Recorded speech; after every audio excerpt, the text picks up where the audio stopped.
This is the Newsroom team. Kendall Makamate, Elvis Presley, myself.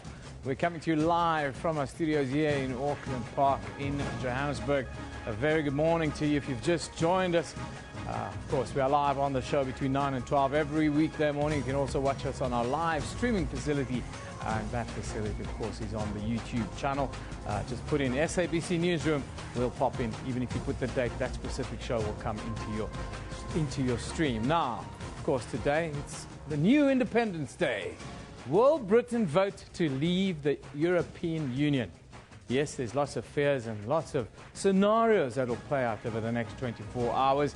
How will it affect South Africa? We'll talk about that a little bit later with Professor Raymond Parsons. There's also a whole host of other crossings we've got with regards to this Newsday, though. Let's go to Elvis as he brings us into the loop with the morning's news.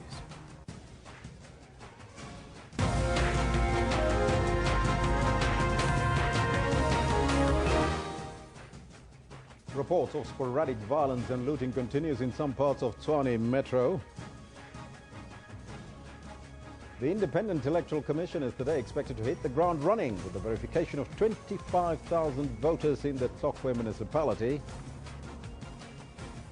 And it's D-Day or Independence Day for Britain to decide if it wants to stay in or leave the European Union. Well, before we have our Brexit or our breakfast, let's start off with the sports news with Kendall Makamate. A very good morning to you. No, good morning. It is a very big day for Europe today, isn't it? And I suppose it affects us as well. Yeah, it will affect us, no doubt about that. Both scenarios we look at today, it's actually an interesting take on both of them. Sure. No, I'm looking forward to hear what comes out of today. Good morning to you. This is what's coming up in the sports today. Bafana are through to the COSAFA Cup final after coming back from a goal down to boss it over a 10-man Swaziland. And Iceland stunned Europe, beating Austria 2-1 for their first ever European Championship victory to set up a clash against England in the round of 16. Done and dusted. Traustason made up the ground, and they've not only gone through, they've won the game, Iceland. And when it rains, it pours. Now, Russia's weightlifters are also facing an Olympic Games ban as results from retrospective doping tests for 2008 and 2012 start coming in. That is what we've got for you in the sports. Be sure to stick around for the entire show. But for now, it's back to the main desk for the news. Thank you, Kendall. Top story this morning. Violence continued in parts of the Tshwane Metro yesterday with reports of the looting of foreign-owned shops. The police announced that 2 people were shot dead during looting at Mamelodi on Tuesday night. But they did not say who had killed them. They said they had arrested 40 people since the unrest began after the ANC announced that Toko Didiza was the party's mayoral candidate for Tshwane. Tshwane, relative calm, but sporadic looting continued. Today, a new report of casualties. One of the incidents, unfortunately, in Mamelodi involved the looting where there was shooting and 2 people were killed and have been confirmed dead. Now, investigations as to exactly what happened, who might have shot them, under what circumstances, and what might have prompted the actual shooting, that will be part of the investigation. Residents are now calling for more police visibility. I called the police, but the police didn't come on time because they come after maybe 2 hours. And by then, I was alone. I don't have that power to resist all these people because there were so many having some sharp weapons. This is somebody's property. This is a bread for somebody. And now today, he's not having food. They took freeze, stock, everything. Tshwane police have called on residents to be vigilant. Yes, there are challenges, but it is not like everything has collapsed. You have seen yourself, the CBD is still running. Yes, there are challenges all over. We are responding to those challenges and we will defeat those challenges. So vigilance and caution, but also at the same time not allowing a sense of panic. Police say they have made over 40 arrests since the protest started. The charges include public violence, theft and possession of stolen goods. Sipho Sturman, SABC News in Pretoria. Now we'll bring you an update from our reporter Sipho Sturman in a short while about the situation in Tshwane. Meanwhile, the ANC Women's League says it supports ANC Tshwane mayoral candidate Toko Didiza and that they are not, or that they also not backing off from their demand for a woman president of the ANC in 2017. Now this, despite the ANC instructing its structures not to discuss the issue. Hastily convened media briefing following the failure of one that was supposed to be addressed by all ANC leagues on Tuesday. The Women's League reiterating it's not backing off from its call. We are not going to back down on our call that come the 2017 elective conference of the ANC. We want to see a female candidate standing as the next president of the African National Congress. We have not discussed it in the structures. So, secondly, the ANC has called upon all of us to stop discussing that issue up until we start with the processes of elections. But as the Women's League, we are very clear, we're going to push for 50-50% in all decision-making bodies. With only 3 of the ANC's 8 metro mayoral candidates being women, the ANC Women's League has vowed to trudge on, saying neither fires nor thuggery will stop their campaign. We can't use these tricks when women have to be put in decision-making bodies. But also, why would you elect someone to the NEC and therefore think she is not good to lead the country? Appointing them as executive mayor and members of mayoral committees is no act of charity. They are not deployed simply because they are women. Vuyo Mvoko, SABC News, Johannesburg. Now, as you know, as we reported, violence continued yesterday in Tshwane. And for an update on that, we now cross live to our reporter Sipho Sturman, who is in Mamelodi in Pretoria. Very good morning to you, Sipho, and welcome. Now, it's the 4th day that residents have experienced violence in the area. Yesterday, you reported in front of the mall that it was fairly quiet, but they had to close the mall later. What is the latest now in Mamelodi? A very good morning to you, Elvis. Indeed, just as we reported the previous day, the trend here is that now in the mornings, in the early hours, it's often quiet, and then that's when in the afternoons, then you start seeing these cases of looting coming up, sporadic lootings. And that was the case yesterday here when we were reporting on Wednesday. In the morning, it seemed all was good. Some shops even opened, and then later on in the afternoon, they had to close because then sporadic lootings began again. And that's the case again this morning. You get the sense that things are back to normal. Some shops have opened, some are still closed because they noticed the trend that, the looters do not come in the early hours, but rather in the afternoon going into the evenings. And that has been the trend. And we've also received reports that overnight here in Mamelodi, there is one shop that was looted and they attempted to touch another one. However, that was stopped. So there is still flashes of these lootings and criminal activities. And we have to call them that because now you get the sense that it's no longer the protest issue over the mayoral candidate. Of course, that is where it started off. But right now, you get the sense that there are criminals that are taking advantage of the situation, going around and looting. And you will also notice that they are very organized in the sense that they drive vehicles, and when they attack a certain store, they come in their numbers, they have a car, they quickly come in, they put the goods and they go. So that is just a criminal activity, and that is the issue that's currently going on. But right now, it seems relatively calm. And behind me here, and if you can look, this is the scene of where it started, where the buses were torched on Monday evening. But right now, some of the community people here, young people, are busy with these wreckages and they are taking off the steel. We know, of course, they take the steel, they're going to sell it to make a few bucks for themselves. And these buses are still remaining here as a reminder of what actually happened here in Tshwane. Now, as our looters continue out there, 2 people so far confirmed shot and killed. What is the latest on that, or have you heard any word from the police? Well, you're correct. What we know right now is that 2 people were shot and killed in the early hours of Wednesday morning. We know that they were shot. Police are telling us that it was during the incident of looting. Apparently, they were involved in one of the looting incidents that took place in Mamelodi. What we also know is that the person who's suspected to have shot these people is on the run, that the police have not yet made any arrests. They are saying that they're still investigating the matter. However, we have managed to track down one of the families, and we hear that they're just down the road from where we are, and we're going to try to see if we can speak to them, because they've already indicated in some media reports, the family is saying that well, the 18-year-old who was also a victim who was shot dead was actually not involved in the looting incident. He was just caught in the crossfire. But we will speak ourselves. We will try our best to speak ourselves with the families to just understand their reaction to this matter and what they have to say, because allegations are that the young man who got shot, he was part of the group that was looting, but the family has said that is not exactly the case. So we will get more information, but as of right now, there are no arrests that are directly linked to those shooting incidents that we reported on yesterday.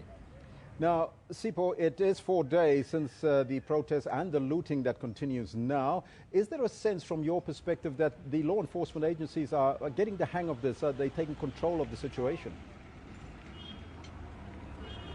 Well, it's a hard one to say, because like where we are right now, we've actually seen quite a lot of police vans going up and down, but that would be understandable because this was a very volatile area where the buses were banned. But then when we were traveling around on Wednesday, we didn't see a great deal of police visibility, and some of the communities that spoke to us in the package that you played, they mentioned the fact that they feel like police are not responding quickly enough. And indeed, the security cluster, when they also briefed us on this on Tuesday afternoon, they did say that perhaps there have been areas where they did not deploy enough police officers. But of course, we know that the security minister's cluster did say that they feel like police can handle the situation. The army is not yet needed. So I guess it's a matter of just distributing the resources that you have in the right areas. And often you find in the areas that police are highly visible, there are no incidents. But where police maybe are not, then that's when the looting starts. So it's a sort of cat and mouse game between the police and the looters. Now, the ANC met their structures yesterday in order to bring calm. What came out of those engagements with the structures? Actually, what had happened, they said that they were going to be coming through to meet the ANC, provincial ANC, to meet the branches and to just comment, to try to calm the situation and basically sell Toko Didiza as a candidate. However, that did not quite happen yesterday. That meeting was postponed. For reasons that we do not know. They did not explain to us why that had been postponed. But we do understand that now the ANC will be introducing Toko Didiza as a candidate in a media briefing set to go down this afternoon in Johannesburg. And I also must add that really the concern with this the protest started from, it's not necessarily, some of the people we've spoken with, they've tried to correct, the theme going around in the media and in public, that the discourse that it's because of her gender or it's because of where she comes from. People are saying it's not necessarily the gender, it's not necessarily because she comes from another province, it's because she was not perhaps part of the ANC Tshwane region, and they fear that perhaps some of the programs that the Tshwane ANC leaders have implemented might be overturned when she comes in power. So it's not necessarily an issue of her being a woman or an issue of her ethnicity. So some of the people have been telling us that they have no problem with that, but what the concern was, it was not communicated to them properly that they were going to bring a person that they view as an outsider. Her gender and other issues are not a concern. The concern is, will she keep with the programs that the current mayor has been promoting? Will people still get free Wi-Fi? We know that Pretoria has free Wi-Fi, and it's a very popular program here. Yes. So those are some of the concerns that we've been getting from the ground. Sipho Stierman, thank you so much for that report. You'll keep us updated as things continue there in Tshwane. But right now, the question that we posed to you this morning, a very important one. It is probably a make or break for Britain this morning. It's Brexit. We're asking you that question. Do you think that the UK will stay in the European Union? We'd like to get your thoughts on the Twitter handle as well as on the Facebook page. But right now, it's over to Eben. Yeah, indeed, Elvis, whether we like it or not, it's going to affect us here in South Africa. Yes, Britain will go to the polls today to decide whether it should stay in or leave the European Union. Now, the bookmakers are putting their money on a vote for Britain to stay in. But opinion polls thus far are quite mixed. Now, our very own London correspondent Catherine Drew says the undecided voters hold the key. Let's cross now live to Catherine. Catherine, a very good morning to you and thank you for joining us. Yes, good morning to you. Just give us a quick overview. What are they saying in Britain, in the papers, on the streets about today's referendum?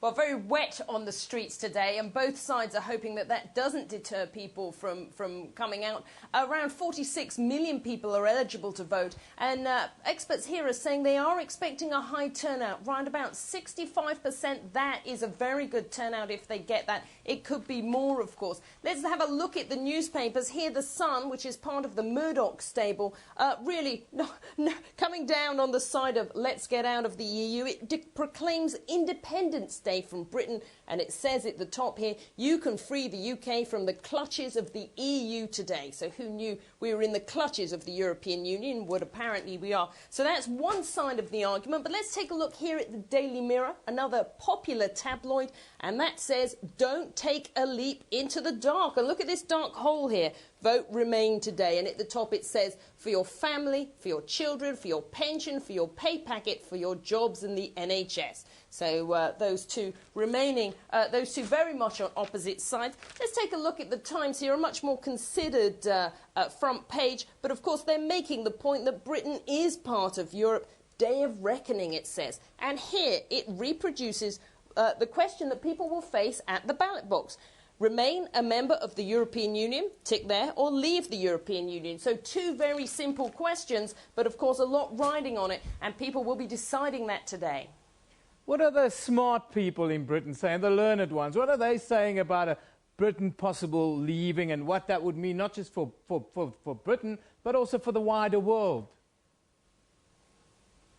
Well, I'm not sure how learned they are. Of course, David Cameron has really led the Remain campaign. He has an excellent education. He's been to Eton. He's highly educated. But he also shares the same educational background as Boris Johnson, the former London mayor, very colourful character. He has been, of course, the voice of the Leave campaign. So the Remain people are saying that really there is no point leaving the EU. If we want to trade with the EU, we would still have to abide by some of the rules, that this would basically explode Britain's economy and could prompt it into a recession, from very dire warnings from the International Monetary Fund, which came out earlier this year about the effects on GDP, British GDP. And of course, they're also saying this is a matter of security. We have huge issues around terrorism, around security, and we need to face these together.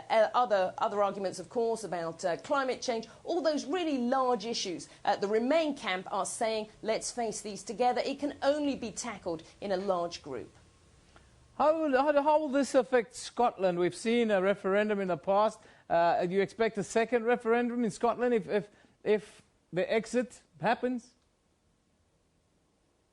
Well, the country is divided regionally. Scotland, as a whole, is expected to vote to remain in the EU. London also is another centre which is expected to come out for the Remain camp. Now, there has been talk that if the Brexiteers, as they're called, were to win and that Britain were to leave the EU, this could prompt another referendum on Scottish independence, because Scotland has made it very clear it sees its future inside the EU. So obviously these are very high stakes. David Cameron, the Prime Minister, realises that. That's why he's been campaigning so passionately for the Remain camp. He does not want to see Britain out of Europe or the breakup of the United Kingdom. So it's a very real possibility that this could trigger a second referendum on Scottish independence. Now, you mentioned David Cameron. What does the future hold for David Cameron himself? If Britain exits the Union, do you expect him to step down? Well, David Cameron has said that whatever the result, he will stay on as Prime Minister, and he has previously let it be known that this is the last term that he will serve as Prime Minister. But he may not have the luxury of time. Indeed, many senior Conservative Party members have said, Kenneth Clarke, who is a Tory grandee, as it were, has said that David Cameron would not last 30 seconds if the Leave camp were to win and Britain was going out of the European Union. The Conservative Party have a history of stabbing their leaders in the back, of mounting aggressive leadership challenges. He may well have to reconsider his position. So obviously this is a very tense day for him. A lot to do with his political future rides on this vote. And what are the analysts saying about the British economic outlook straight after? Well, even the Leave campaigners admit that a vote to leave the EU would, the UK would experience quite a period of economic turmoil. However, the Leave campaigners saying it will be worth it in the long run, that a lot of the European countries, their economies like Spain, Italy, even France and Germany, that their economies are not as strong as the UK, and the UK would prosper coming out and negotiating its own trade deals and negotiating with countries like South Africa, other Commonwealth countries, other countries seeking trade deals with China. But of course, all of that would take time. Even the exit, of course, would take it would be a 2-year negotiation process. Markets don't like instability. They don't like uncertainty. So if there was a vote to leave, there is economic turmoil is expected from both sides. Where does it leave the UK and the people on the streets today? Do you get a sense that Britain is more divided today than ever before?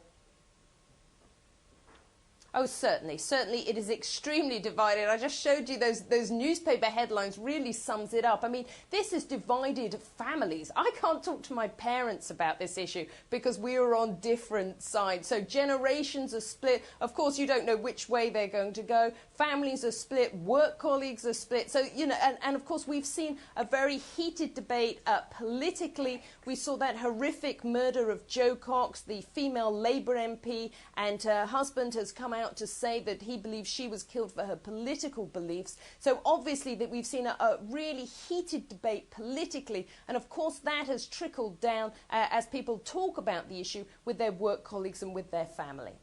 Catherine, we thank you for that update. You'll be keeping us updated, I'm sure, throughout the next day or so as to how matters develop. That's Catherine Drew. She's our European correspondent coming to you live out of London, telling us it's too close to call. The country's as divided as it's ever been. What do you think? Of course, the question we ask you with regards to that is Brexit. Will Britain vote to leave the European Union? Now, after our first break, we'll speak to Professor Parsons about what it would mean for South Africa. So that should be a very interesting one. But let's take a look at what's happening on social media right now.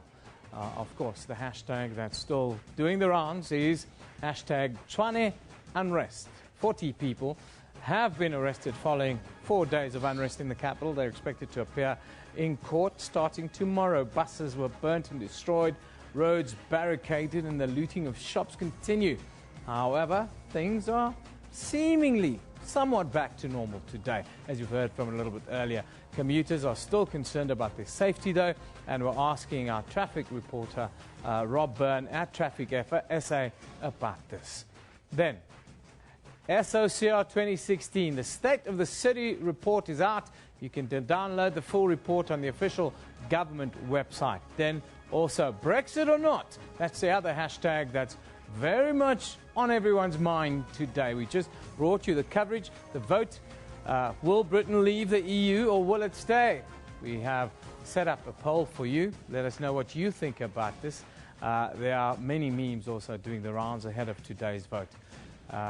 Brexit ahead. There you go. Then on a lighter note, it was Prince William. It was the Duke of Cambridge's birthday yesterday. Coincidentally, coincides with the summer solstice, I tell you. There is His Royal Highness.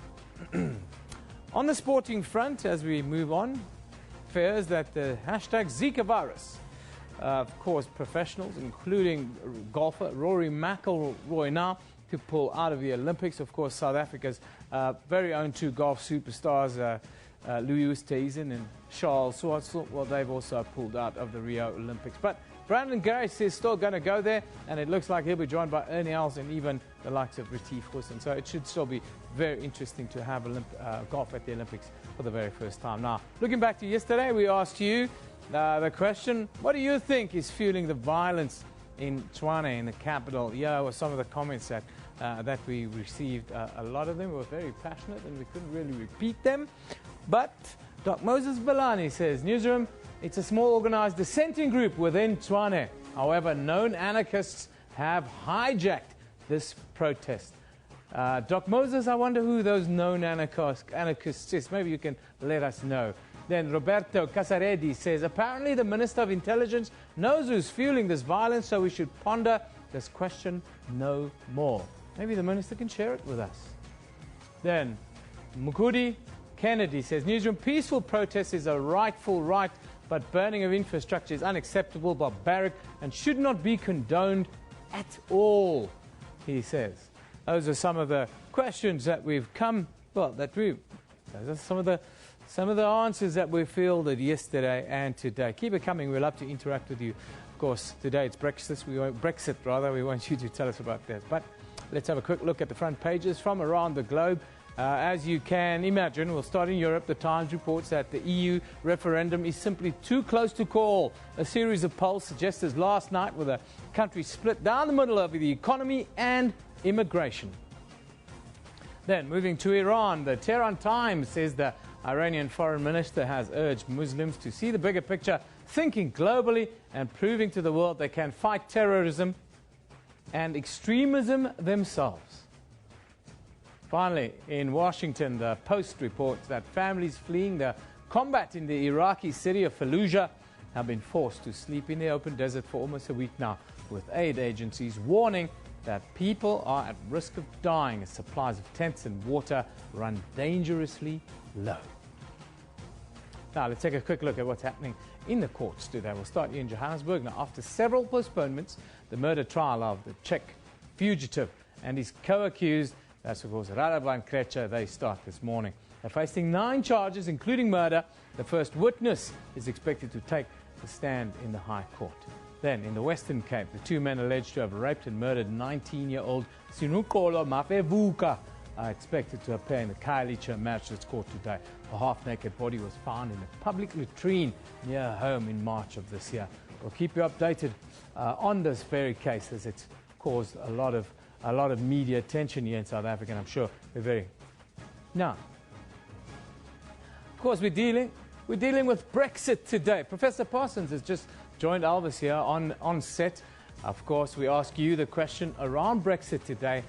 Will Britain vote to stay, or will they leave? Will they leave, or will they go? Will they go, will they stay? Well, that's the question. It reminds me of a song, Eben. Will they stay, or will they go? Yeah, Elvis is in the mood today. He'll be with Professor Parsons after a short break, so don't go away. I'd love to hear what Professor Parsons says, because at the Northwest University, they did a special focus on Brexit, so it should be very interesting.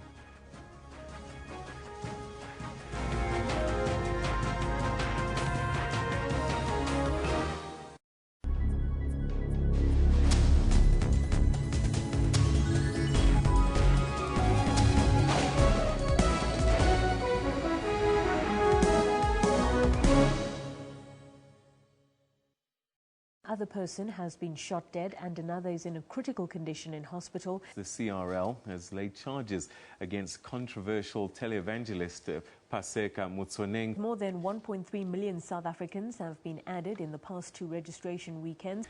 The International Monetary Fund warns that policy uncertainty could dampen economic growth in South Africa. And all eyes are on the new Bok coach, Alistair Coetzee, his challenge to keep everyone in the country happy.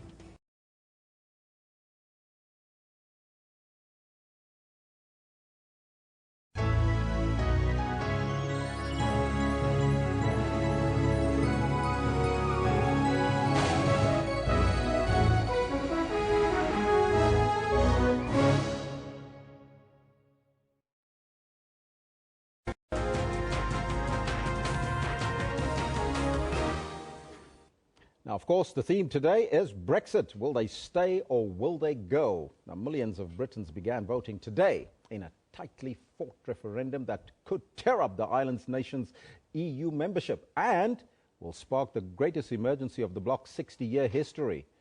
Now, remember that you can send us your comments to SABC Newsroom. We would like to find out from you about this issue, whether you think they'll stay or will they go. They go to the polls this morning to vote on whether to remain in or leave the EU.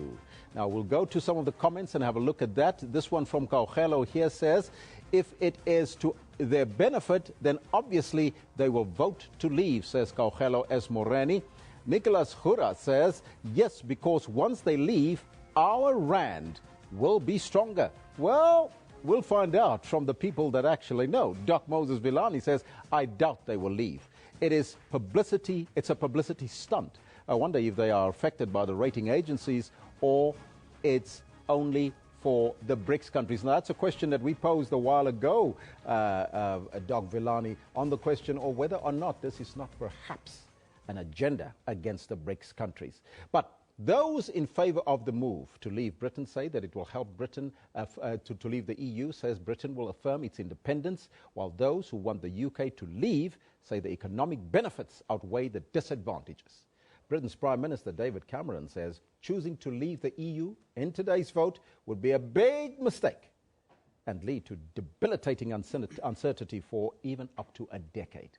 Now, the defining referendum on Britain's EU membership are said to be too close to call.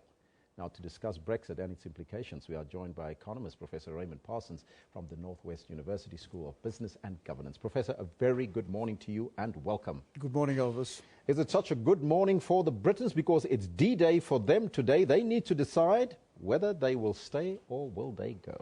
Well, Elvis, they will have to now take that decision. But just to pick up your earlier lighter comment about what song to sing, tomorrow they might have to sing Baby, It's Cold Outside. So we'll have to see what the decision is. It is a very important decision for the United Kingdom, indeed for the common market and for the world economy. I mean, all the eyes are on this decision. Will they stay? Will they go? There's a lot at stake from an economic point of view and also from a political point of view, certainly more internally there. There will be consequences whichever way it goes. And I think for them it's a strategic decision whether they can withdraw from the EU and what were the terms on which they could withdraw. Lots of campaigning in a run-up to the referendum. We spoke to our reporter earlier that says exactly the same. How do you think? Is this too close to call at this point in time? Yes, I think the opinion polls are much closer than the betting agencies. And of course you can argue that it's the betting agencies who are putting money on their forecast. They seem to think that on balance it will be a vote in favour of staying. But there's no doubt it's a very close call, and everyone is being very careful about trying to forecast it. I think the important point here is we must understand, as you may have also gathered from your correspondent, this has been a very divisive campaign compared with other political campaigns. It has really divided people, and the important point here is to understand that there's been an enormous confrontation. But now it's been brought to a point, and now they have to take a decision. The arguments have been well aired. I think both sides have tended to overstate their view, but nonetheless, I don't think the British public can say that all the arguments for and against have not been very sufficiently paraded. Now, UK Prime Minister David Cameron made a last-minute plea to Britons to stay within the EU. Even from our South African perspective, some of our business leaders has written a letter to the EU members, to British members to stay within the EU. What are the implications for the UK if they had to leave the EU? Well, I think firstly, just to talk about the British Prime Minister, he must regret that he ever stuck his neck into this hornet's nest. But you must understand that when he originally promised it, he was wanting to win an election. That was 18 months ago under somewhat different circumstances. And now other issues have crowded in to really make this a much closer call than he ever imagined. But he has to now stress the economic arguments because for once, and very unusually, all economists virtually without exception seem to be agreed. And also the financial institutions, the IMF, the World Bank and so forth, they see quite unanimous that the cost to the United Kingdom will be extremely high, and the most neutral forecasters there are saying either it could precipitate a recession or a prolonged period of very low growth, much lower growth than at the moment. But I must again preface those remarks and those forecasts with saying we mustn't think that if we wake up tomorrow morning to a Brexit, that it all happens then. There is a 2-year period written into the treaty which has to be used then for the United Kingdom to negotiate its exit. On what terms can it do so? It has to do it within 2 years, otherwise certain other penalties kick in. So really, we're into uncharted waters here because no one has ever left the EU before, and that clause has never been activated. So that's why the world is holding its breath and feels it's entering, if there's a Brexit, a great period of uncertainty. The ramifications if Britain had to leave the EU from an economic perspective, will that affect the British pound? Well, I think sterling will take a knock. You've noticed that with each opinion poll, it's either risen or fallen. It's been a very volatile situation for sterling and for certain other currencies. Every time it looked as if the Leave campaign was going to dominate, then, of course, sterling fell. And as more recently in the last few days, there were more positive opinion surveys, so the currency rose. This is market noise, which always precedes an event like this. So I think until you get the decision tomorrow, if it's Leave, I think you will see its impact on sterling. Now, taking a look at that, if they leave, how will it impact South Africa? Because they always says, when the world sneezes, we normally get the cold. Well, I think the important point here to take into account, Elvis, is that we have a big stake in this. Like the rest of the world, we're also holding our breath, because it could then also generate a period of uncertainty for us, because we have a very big stake, not only in the UK economy, that it should perform well, but also in the common market economy. About 25% of our foreign trade is invested, in a sense, in the common market and in the UK. And we draw the bulk of our foreign direct investment from the EU.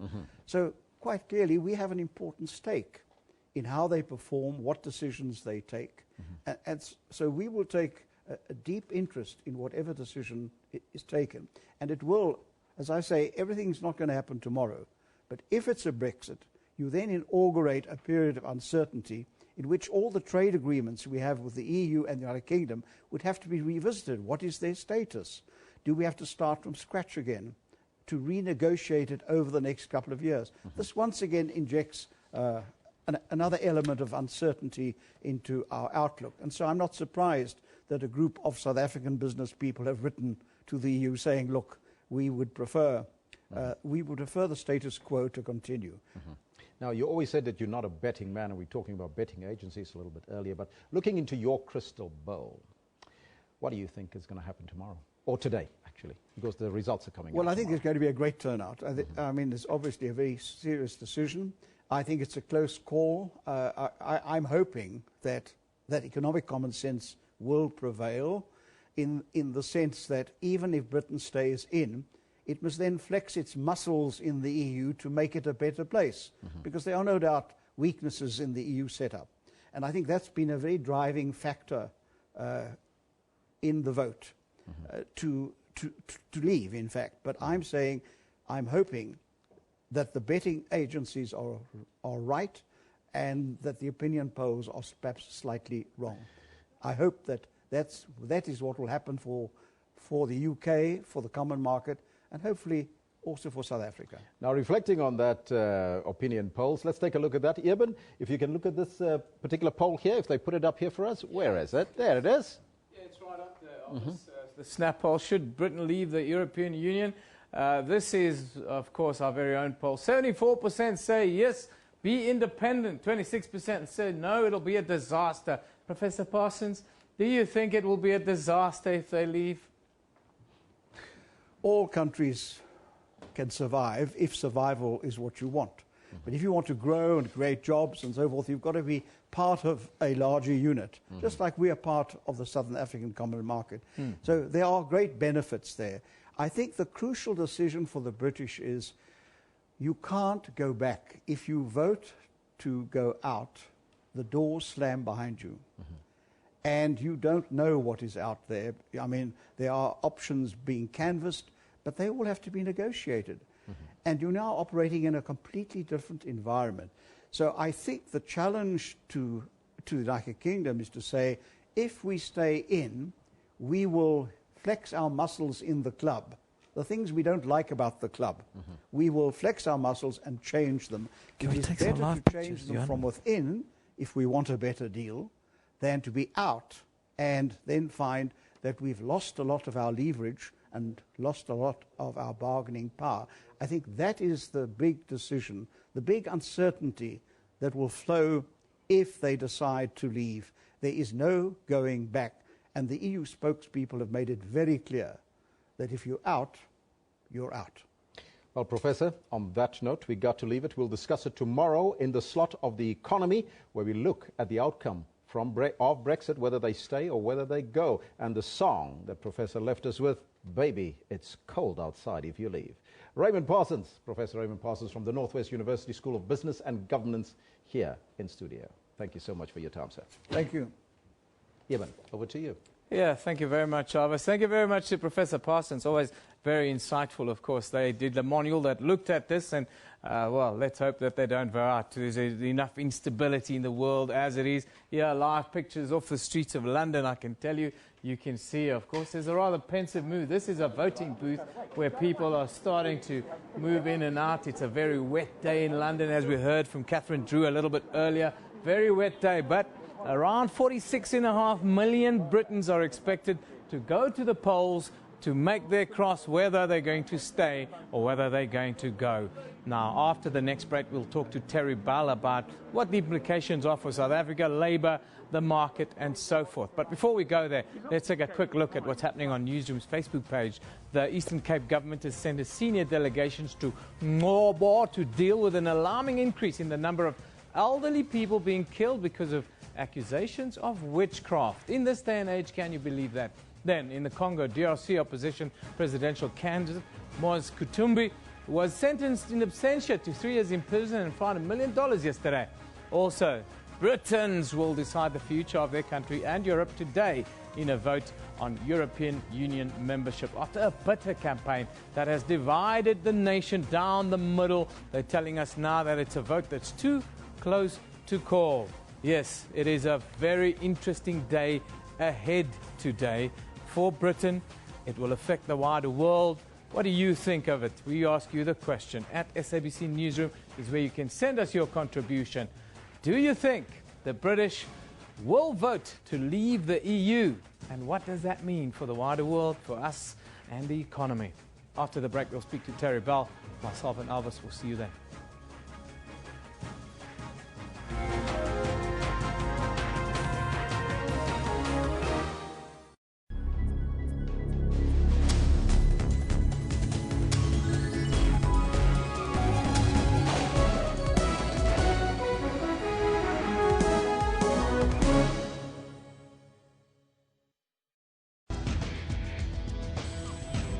Technology isn't all scary.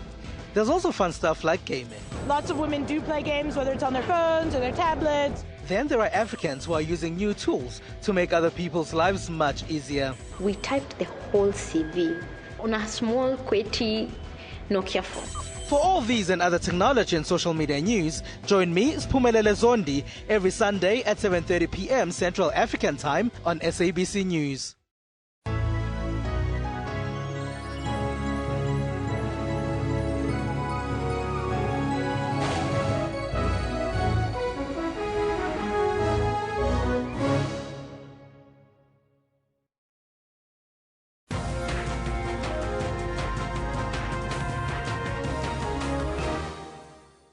Welcome back to Newsroom on SABC News. Now, today, the United Kingdom will vote in a referendum to decide whether to stay in the European Union or to leave the organisation of 28 member nations. Now, from the southern tip of Africa, it might seem like a faraway debate, but this move will have major repercussions that will affect us sooner rather than later. Now, joining us via Skype from Cape Town Labour analyst Terry Bell. Very good morning to you, Terry. Thank you for joining us today. Good morning, Eben. Terry, what's your expectation of Brexit today? Well, I think it's going to be a close vote, but I think overall it will be a clear majority to stay. And I think this is all, given that we have an ongoing global economic crisis with so much instability already and so much uncertainty, I think this is a bit of a distraction. You don't think that the Brits have had enough of the problems that Europe are facing now, and there's a big fear factor that they might inherit the immigration problem, if we can call it that? No, there's no question of that. I mean, the point is they would still have an immigration policy.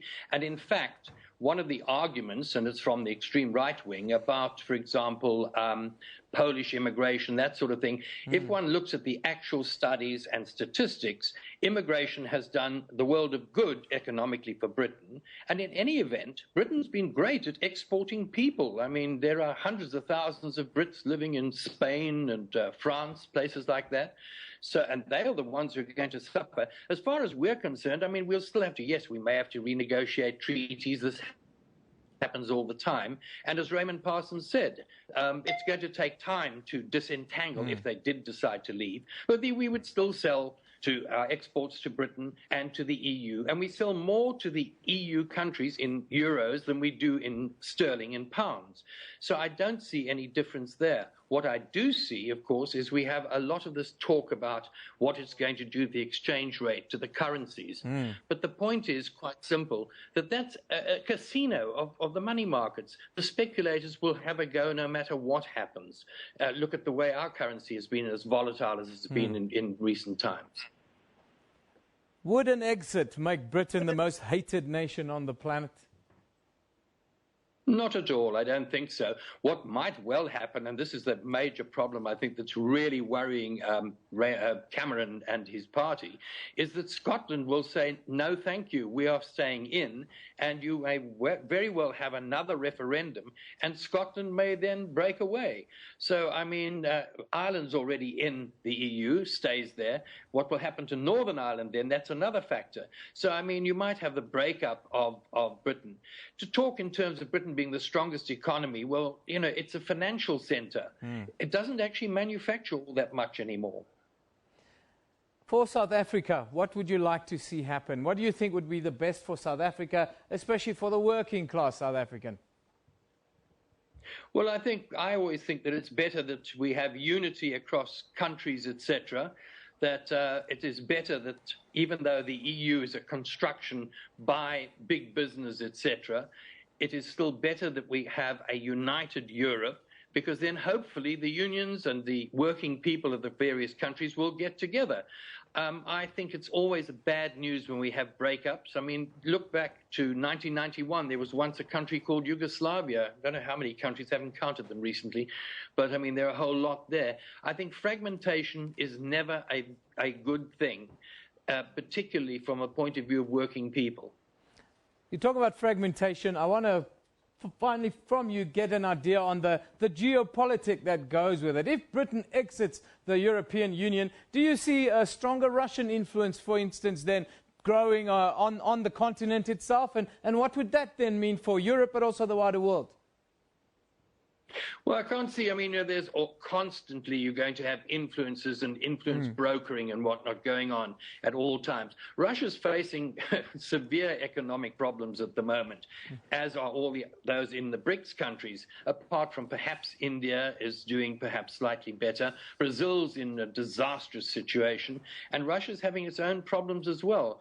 So I can't see much of a change there until and unless we somehow get out of the mess we're in globally, and no one seems to acknowledge that we have this global crisis, which is caused by overproduction, by the fact that we're in a digital revolution that no one seems to have woken up to, that is actually making many more millions every year redundant. Humanity, at a large scale, is becoming redundant as machines take over the work that people formerly did. Terry, thank you very much for joining us today. That's Terry Bell giving us his views on Brexit via Skype from Cape Town this morning. Of course, we've been asking you the question, We've been asking you the question with regards to the exit or the possible exit. That is it. Do we have some more live tweets on the question coming in? What are the people saying? No, we've got live tweets on Bafana Bafana. Of course, Bafana Bafana, well, we massacred our neighbors and we are rejoicing for it. It is a massacre, even. It's 5-1. It was against 10 men, yes? We were down 1-0, and then after 10 men against Swaziland? I know. Are you kidding me? We won. Yeah, no, we celebrate mediocrity better than anyone else. That's what we do. Siko says, when I'm not watching these guys, they play very well. No, no, Siko, that's not the place. Okay, let's see if I can stop laughing and actually read out the tweets. South African heroes, congrats to Bafana Bafana who stormed into the final of the COSAFA Cup with a thumping 5-1 victory over Swaziland. They were 1-0 down when it was 11 against 11. The trophy. You know what? We didn't even make it out of the first match last time around. So let's celebrate this. Says, I must congratulate Bafana Bafana. 5-0. No, it's 5-1 is what we need to make a statement. You can't make a statement against Swaziland, Kwena. Rewriting history. Real Stephen Taylor says, well done, Bafana Bafana, beating Swaziland 5-1. Give credit where it's due. Let's show the boys ours. Thank you very much. Give it where it's due. Thank you. Minister Razmataz will be very happy that we're in a final, I'm sure.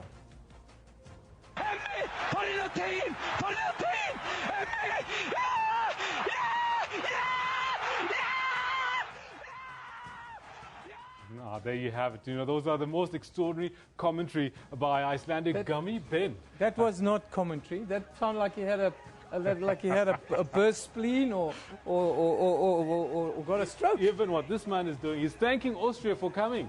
He's thanking Austria for coming because Iceland with 330,000 people, they managed to beat Austria. The very first victory they ever got. Kendall, what happened to commentary? You know, it's like you can't just scream like your throat's been slit.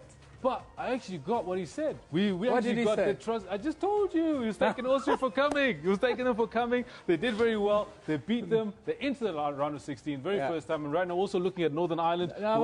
Before you go Northern Ireland, I'm very happy. 336,000 people in Iceland. Yes. That's about a third of Soweto. To put it in context for South Africa, there we go. A third of Soweto, and they're in the knockout phase of Europe. Yeah. We just beat Swaziland 5-1 in the COSAFA Cup. We're in the final. Well, you should hear what the commentary is like for our match. It's actually quite interesting. It looked like it was a closed match. There was absolutely nobody in the stands. So it says a lot about the passion. Yeah. Yeah, let's go back to Europe and look at these fans. I mean, they're amazing. There were about 30,000. 10% of the nation were on the road watching them in the European Championships. That's just amazing to see that level of passion and to see the team come through for them.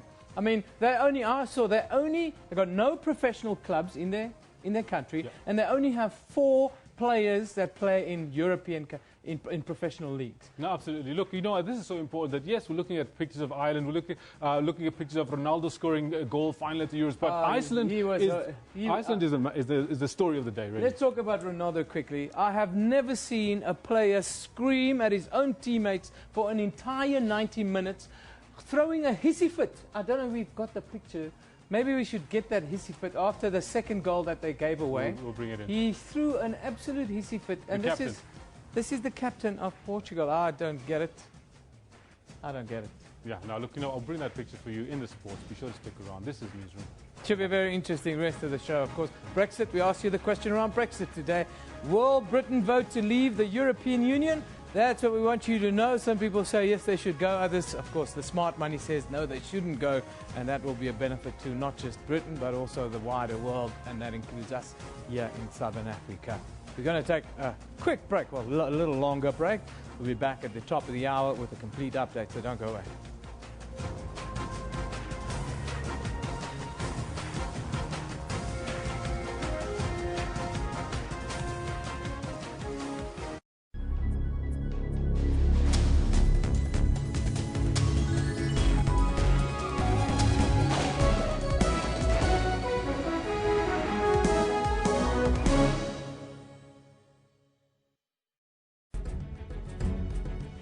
Did you go to heaven?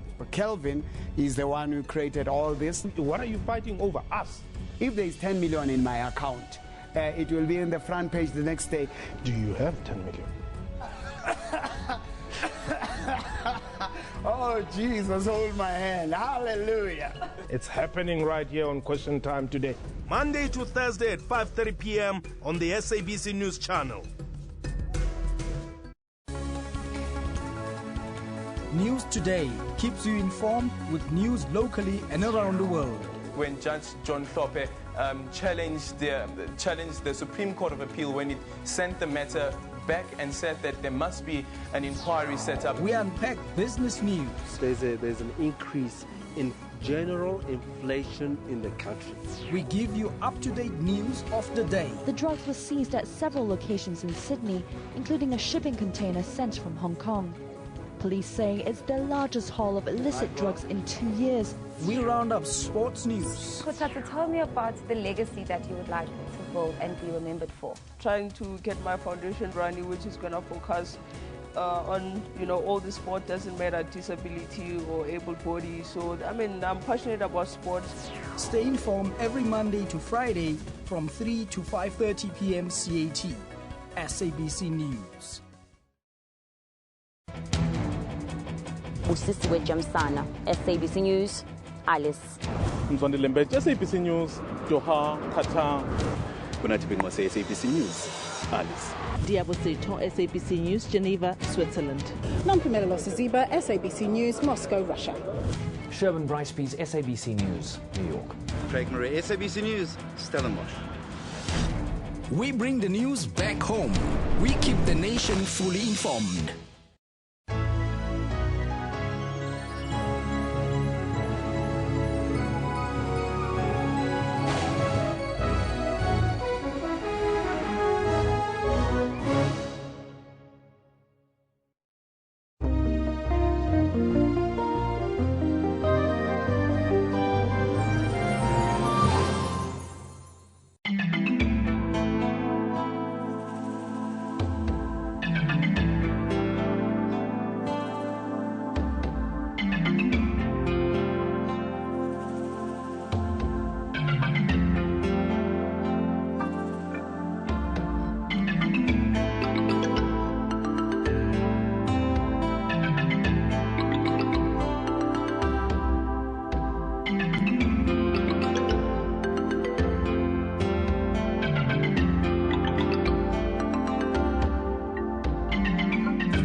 Hello again.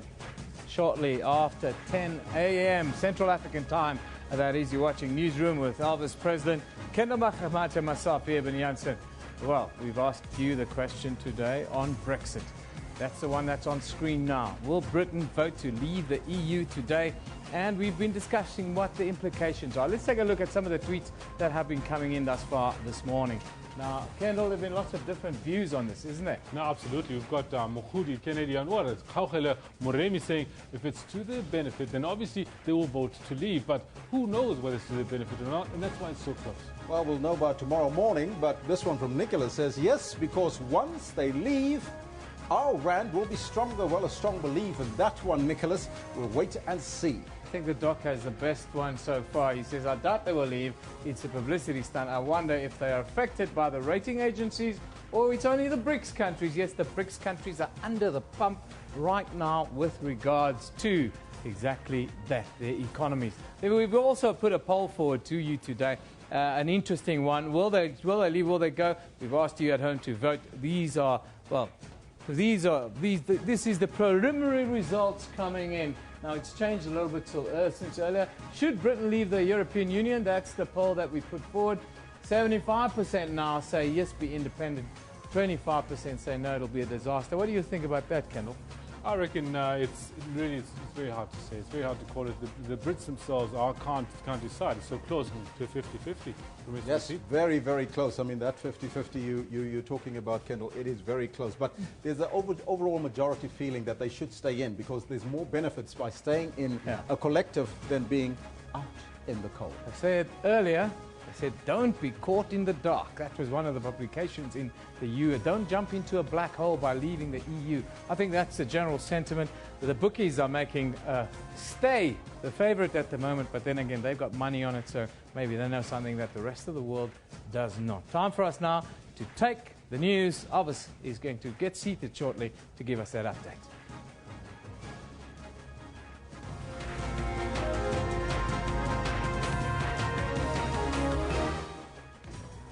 Reports of sporadic violence and looting continues in some parts of the Tshwane Metro. The Independent Electoral Commission is today expected to hit the ground running with the verification of 25,000 voters in the Tlokwe municipality. And it's D-Day for Britain to decide if it wants to stay in or leave the European Union.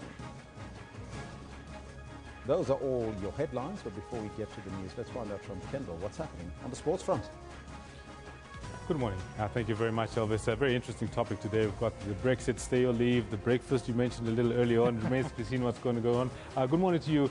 This is what's coming up in sports today. Bafana through to the COSAFA Cup final after coming back from a goal down to boss it over a 10-man Swaziland.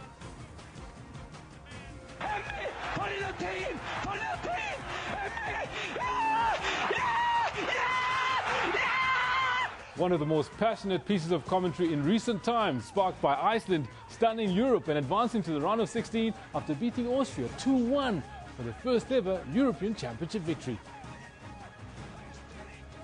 And when it rains, it pours. Now, Russia's weightlifters are also facing an Olympic Games ban as results from retrospective doping tests for 2008 and 2012 start coming in. All this and more we've got for you. We'll also be chatting to our Deputy Sports Editor, Janet Witten, about the doping story and to get a wrap of what's going on in the world of doping. Back to Elvis President, who's got the main news.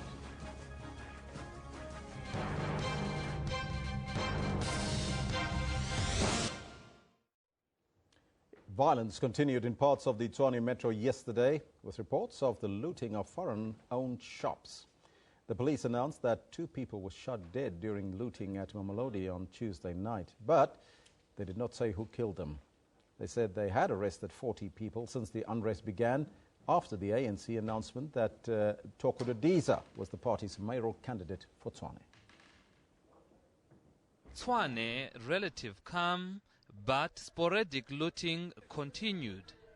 Today, a new report of casualties. One of the incidents, unfortunately, in Mamelodi involved the looting where there was shooting and 2 people were killed and have been confirmed dead. Now, investigations as to exactly what happened, who might have shot them, under what circumstances, and what might have prompted the actual shooting, that will be part of the investigation. Residents are now calling for more police visibility. I called the police, but the police didn't come on time because they come after maybe 2 hours. And by then, I was alone. I don't have that power to resist all these people because there were so many having some sharp weapons. This is somebody's property. This is a bread for somebody.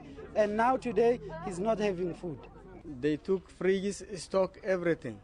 Tshwane police have called on residents to be vigilant. Yes, there are challenges, but it is not like everything has collapsed. You have seen yourself, the CBD is still running. Yes, there are challenges all over. We are responding to those challenges and we will defeat those challenges. So vigilance and caution, but also at the same time not allowing a sense of panic. Police say they have made over 40 arrests since the protest started. The charges include public violence, theft and possession of stolen goods. Sipho Sturman, SABC News in Pretoria. Meanwhile, the African National Congress Women's League says it supports ANC Tshwane mayoral candidate Thoko Didiza and that they are also not backing off from their demand for a woman president of the ANC in 2017. This, despite the ANC instructing its structures not to discuss the issue. A hastily convened media briefing following the failure of one that was supposed to be addressed by all ANC leagues on Tuesday. The Women's League reiterating it's not backing off from its call. We are not going to back down on our call that come the 2017 elective conference of the ANC. We want to see a female candidate standing as the next president of the African National Congress. We have not discussed it in the structures. So, secondly, the ANC has called upon all of us to stop discussing that issue up until we start with the processes of elections. But as the Women's League, we are very clear, we're going to push for 50-50% in all decision-making bodies. With only 3 of the ANC's 8 metro mayoral candidates being women, the ANC Women's League has vowed to trudge on, saying neither fires nor thuggery will stop their campaign. We can't use these tricks when women have to be put in decision-making bodies. But also, why would you elect someone to the NEC and therefore think she is not good to lead the country? Appointing them as executive mayor and members of mayoral committees is no act of charity. They are not deployed simply because they are women. Vuyo Mvoko, SABC News, Johannesburg. Now, the country's electoral body, the IEC, has slammed the recent pre-election violence. The IEC says investigations are underway to determine if some political parties should be held liable for infringements to the Electoral Code of Conduct. Some of the scenes over the past few hours that the IEC says it simply cannot ignore. We, as the Electoral Commission, cannot sit back and not, first and foremost, address the nation. How else can we determine elections to be free and fair if the preconditions to the elections are not free and fair? And its warning of serious repercussions. But Mashinini was at pains to say whether ANC members in Tshwane who are believed to have orchestrated the unrest in the capital will face the music. The Electoral Commission, as we speak, is seized with investigating the matter.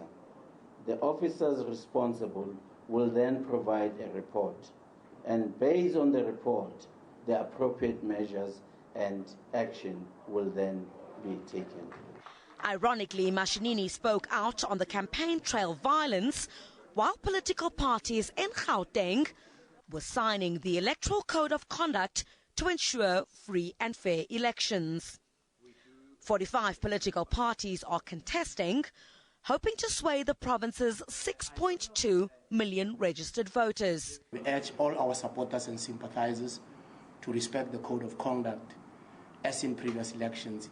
From our side, we will conduct our campaign in a manner that promotes free and fair elections. We will not be shaken, we will not be intimidated, and we will not be threatened by anyone. But it doesn't end there. The Electoral Code of Conduct goes beyond just lip service. The IEC says as the August 3rd election draws near, there is heightened intolerance. It's investigating 5 cases of the Code of Conduct allegedly breached over the past 3 weeks. Criselda Lewis, SABC News, in Johannesburg. Workers will head into residential areas within the Tlokwe municipality in the northwest today to start verifying the addresses of 25,000 voters. The Constitutional Court has ordered the Electoral Commission to clean up the Tlokwe voters' roll before the August local government elections and to verify the addresses for voters countrywide by June 2018. The electoral body has warned that the verification operation is not a reopening of the registration process.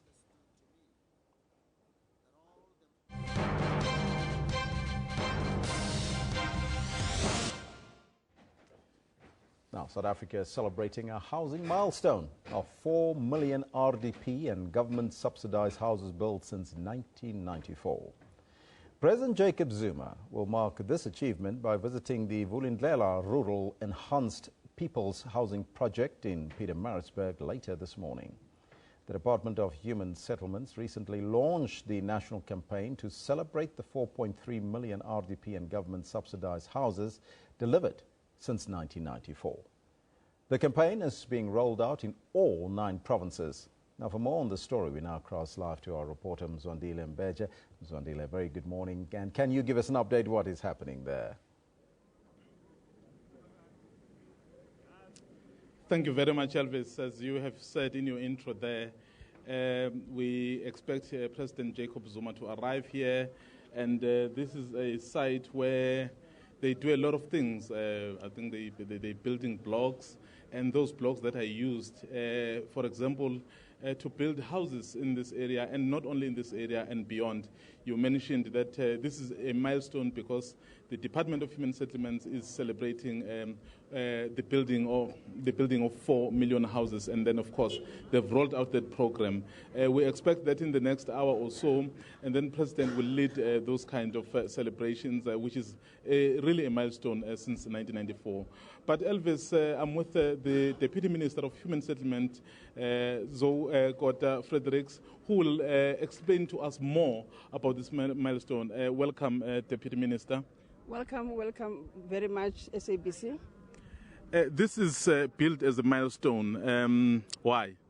It's an exciting moment for human settlements because this is a success story of what we call PHP process, People's Housing Process, where the target we agreed to in 11-12 that there should be 25,000 units built here.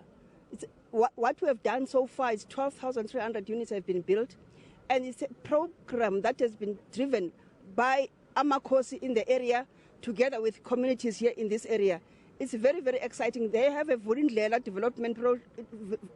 Development Association, which is a Section 21 company, and in that they have cooperatives who do bricks, cooperatives who do blocks, cooperatives who do lots of things, including transport. People build their own houses. It is a nation in making. We're excited because this project on its own has employed about 2,000 people from this area. So it is a local development initiative. So it's very, very exciting. The CRO in this area, it's Dezo Holdings, which is very, very important because it's supporting this initiative. What is very critical about the Department of Human Settlements, as we are saying, when we build houses, we must build homes, we must build communities. And this is an example of that kind of an initiative where communities stand up and partner with government in making their life easier. So it's exciting. How do you ensure that the quality is proper? Because in many instances there have been complaints that houses are built but quality is very poor. Every single house that Department of Human Settlement builds, we call upon NHBRC, which is a quality assurance, to make sure that the house that it gets built is of good quality. We don't pay any house without making a point that that house is of good quality. So quality is of key to human settlements. You will see when we hand over the two houses today to 87-year-old Umamu Madlala and to Utata Umapumlo Oku wheelchair, you will see exactly in the what is very, very important about this particular community is the presence of community centers where development is taking place. You can see the plant is here, where these bricks are being built. Everything is done in-house here. So that's what is important. It's about community building houses for themselves. Are we going to see this being rolled out to other provinces? That is why we are saying it's critical for us to replicate this initiative to other provinces, because it is value for money. The government here, this project is costing us 2 billion. It may escalate with price like any other price that is taking place, but we are saying when you build a house, even if the price gets increased, it is an investment, because you must remember the house that didn't depreciate, in fact, it's accelerate, which is very, very critical. So it's critical for us to have this kind of initiative being done in other provinces. One of the most important part of the project itself is the fact its ability to attract other departments. Of course, here we have a Department of Human Settlement, with Department of Public Works is here, but at the same time we have MEC of Economic Development is here with the chairperson of the province as well. But we're also calling upon small business to be here, because we want our people to be trained and in moving forward. They are being trained at the moment, but we want that training to be certified. So we would love those departments, and also Department of Energy. So the department we have been cited to be here because they want to have electricity. ESCOM must be here. So it's critical to have the critical departments here, including the Department of Rural Development. So going forward, we'll have a stakeholder engagement, partnering with all these departments to escalate the kind of work that we want to do in this area. The target plan is to finish this program by 2018. Thank you very much, Deputy Minister. There was Deputy Minister there, Deputy Minister Zoukoda Fredericks, telling us about the plans they are having going forward. Indeed, you can see here, there's also a block production plant. It produces about 8,000 blocks per day. So, and we are told in this area alone, about 2,000 people have been built. So the Deputy Minister there saying this will be rolled out to other provinces, which indeed may augur well in terms of job creation. Later on, then President Jacob Zuma will indeed be here, inspect the plant, and then hand over the houses to the elderly person, as the Deputy Minister said, and of course address the community about the plans of his government, what he intends to do. It's back to the studio. Thank you, Mzwandile Mbeje, live from Pietermaritzburg, there, presidential correspondent, where President Jacob Zuma is visiting the Vulindlela Rural Enhanced People's Housing Project. Moving on now, the country's demarcation laws will come once more under the spotlight. The Municipal Demarcation Board is hosting a two-day conference on the impact of the current legislation. Some decisions by the board have been heavily criticized and have led to protracted violent protests, including that one in Vuwani in Limpopo. The conference has kicked off yesterday, or has just kicked off apparently, but SABC reporter Eldon Sampier is attending the conference and had an interview with Lechesa Chinoli, the Deputy Speaker of the National Assembly. Well, the responsibility for all state institutions to review the legislation under which they work is an important one all the time. It is, I think, appropriate that this conference is taking place here. We must remember that the purpose of the law for demarcation is threefold. The first one is to establish a framework for all of government to align their service delivery boundaries with those of municipalities, which means that even at a ward level, at a municipal level, and the provincial boundaries are very important for purposes of aligning all government departments, for purposes of integrated development, there are boundaries with those of municipalities. So that's the first reason. The second one is for purposes of electoral purposes, so that people know when to elect, where are their boundaries and so on. So those are important for that, and which municipality they fall in that municipality, in which ward. The third reason is that these demarcations also are beginning and has always been in a sense, but it has to be more so now for developmental purposes, so that the basic planning takes on board the municipal boundaries. Even if the requirement is for integration, you still have to operate from the smallest unit of governance, so that in the work that you do, you consider the municipal boundaries and the spillages across these boundaries and so on, because they are not supposed to be fixed by Chinese walls. Diseases and other pollution-related issues respect no boundaries. So it is necessary that cooperation happens across the board. So yes, and in the fourth important reason is in the conduct of all of government and its responsibility, public participation is an important part of that decision, so that there is effective consultation with people who are going to be affected by municipal boundaries. It's not just the residents themselves, it's also development practitioners, government officials, and government entities that have anything to deal with planning and doing work. All of those must give their input on the appropriateness of boundaries at any time. So looking at all those factors today and to check whether the law as it stands since it was made require amendment and so on. There are aspects of it that will be amended, and that will be done soon. There is consultation around what amendments those should be and so on. Yes, I think it is an appropriate period to do that, so that as early as now, we begin to frame the areas that we must follow up to improve, so that we do not have situations such as you have been citing. Fortunately, in the majority of instances in the country, we have had, although people were unhappy, compromises around some of this. And so today and tomorrow, there are going to be debates about those issues and what can be done to improve them.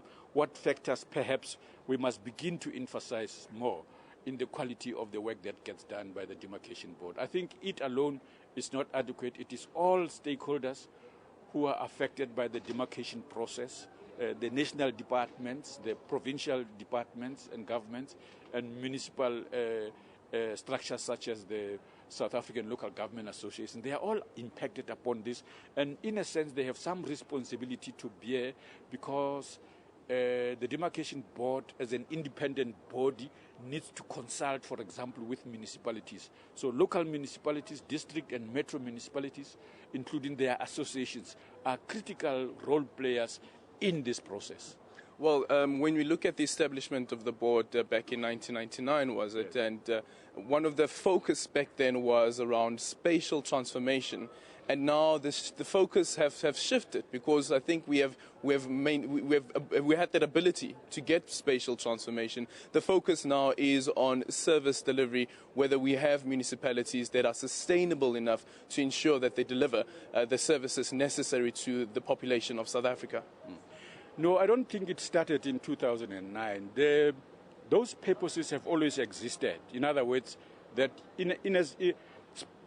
in the very manner in which we had to do demarcation. And this is why it had to be the first piece of legislation that affects local government, to draw the boundaries under which we would establish municipalities. That manner of drawing those boundaries had to follow a specific pattern to undo the spatial fragmentation that we were left by apartheid and its engineering. So its very first act, the demarcation process, had to take consideration. One of its principal criteria is that there must be integration of areas that previously fell under different racial, tribal distinctions. And so that has been an ongoing responsibility for demarcation. Well, there you have it, the demarcation laws under review. SABC 1, 2 and 3 viewers are in for a treat as of the 4th of next month, with a brand new content, slot changes as well as a list of new personalities. The new schedule was announced yesterday, and content producers have commended the SABC for taking the bold move of increasing local content. The clock slot will see a variety of shows such as Divas of Josie, which will leave you speechless. Taking local content to the next level. We've shown on the radio and we're going to show on television that increasing local content does not mean that we lower standards. As the 600 million rand budget is already making an impact. We as SABC are going to use that money to benefit our own emerging production house in South Africa. That is what we are going to do. So we are appealing to your service providers to make sure that when we talk about content, you identify SABC 1, SABC 2, you know SABC 3 is English, but you'll also have Afrikaans content, including across the platforms. So it is important that you are proud about your own language.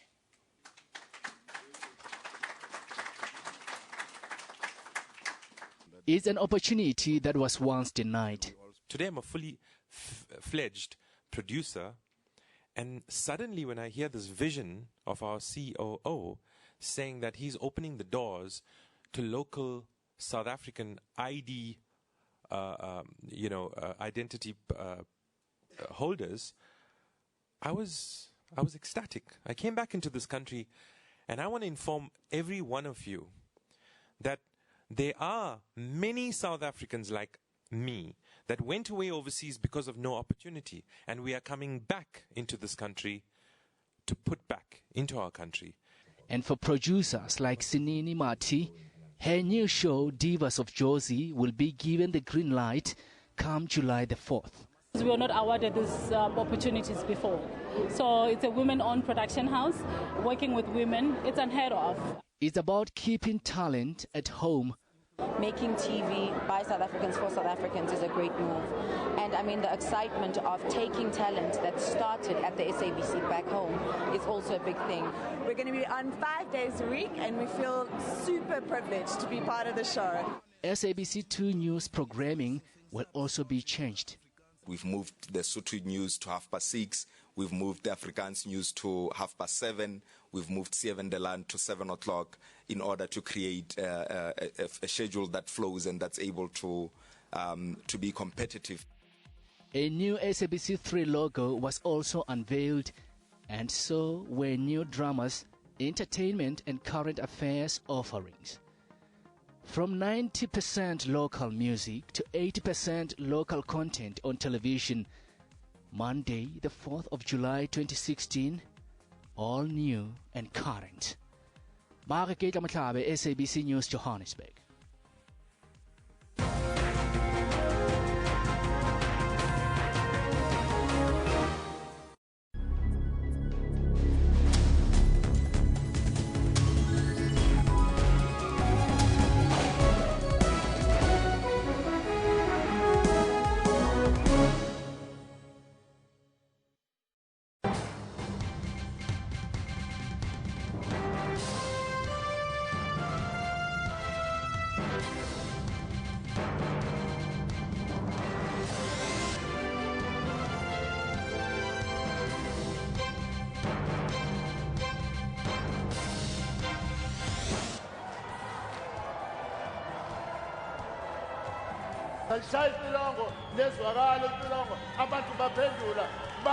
But things of this nature do not happen.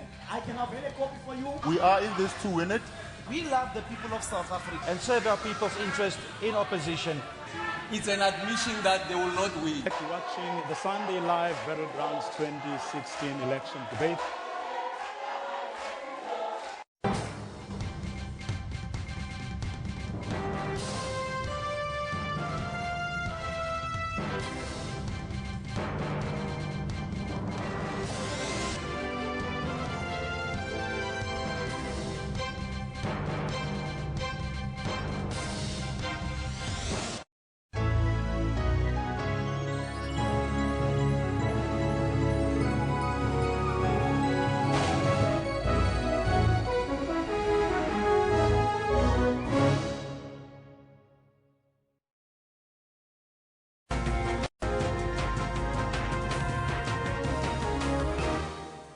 Welcome back. You're still at Newsroom here on SABC News. Now, the World Bank says trouble is brewing for banks across sub-Saharan Africa. The continent was once lauded as the next big investment destination that it lured the likes of former Barclays UK CEO Bob Diamond, who started a business focused on buying African financial services companies. In sub-Saharan Africa, Kenya and Zambia are each grappling with a series of bank failures, while lenders in Nigeria and Ghana are struggling with declining profit and depleted capital levels. The International Monetary Fund cut its 2016 economic growth forecast for sub-Saharan Africa from 4% now down to 3%. What does this mean for the African economy? Now, for more on this, we are joined by economist Dr. Peter Karunga. Very good morning to you, Dr. Karunga. Thank you for joining us on Newsroom. Good morning to you too. Before we look at what the World Bank is saying, I want to talk to you about what is current and what's happening today. Of course, Britain goes to the polls today, and they're voting on whether they should stay in the EU or whether they should leave. In your opinion, both scenarios, what do you think they would mean for the African continent? Some would say, what would an exit, for instance, mean for the African continent? I think first and foremost is to call back a lot of drawing or rewriting some of these treaties, some agreement. Remember, some of the relationship between a bloc of countries is signed on behalf of the bloc, and therefore if one leaves, we have to renegotiate back to where we started. Needless to say, I think, I'm almost certain it will be unheard of if British was to leave the EU, and if they were, in some respect, we're going to have less of volume of business between Africa and the EU as a whole, but probably then that could be diverted to have the British themselves cater in and come in on board. Yeah. It will take a little bit of what we call a knockdown effect for the short term, but I think in the long term, Africa will come up and be back to where it was before. Let's move to what the World Bank and the International Monetary Fund are saying about sub-Saharan Africa. They've cut the growth forecast in this region from 4% down to 3%. Firstly, do you think that this is accurate? I think it is, to some extent. If you look at the last 2-3 years, we have seen probably one of the hit down or a knockdown on the prices of commodities. We have seen what the crude oil prices have changed, and countries like Nigeria are good in their major export is coming from that. But more than that, I think we have also seen that most of the economies globally have been having what we call untimely shocks up and down. And by yesterday, I think I looked at it and I found out in excess of 100 worldwide countries have literally growth rate less than 1%.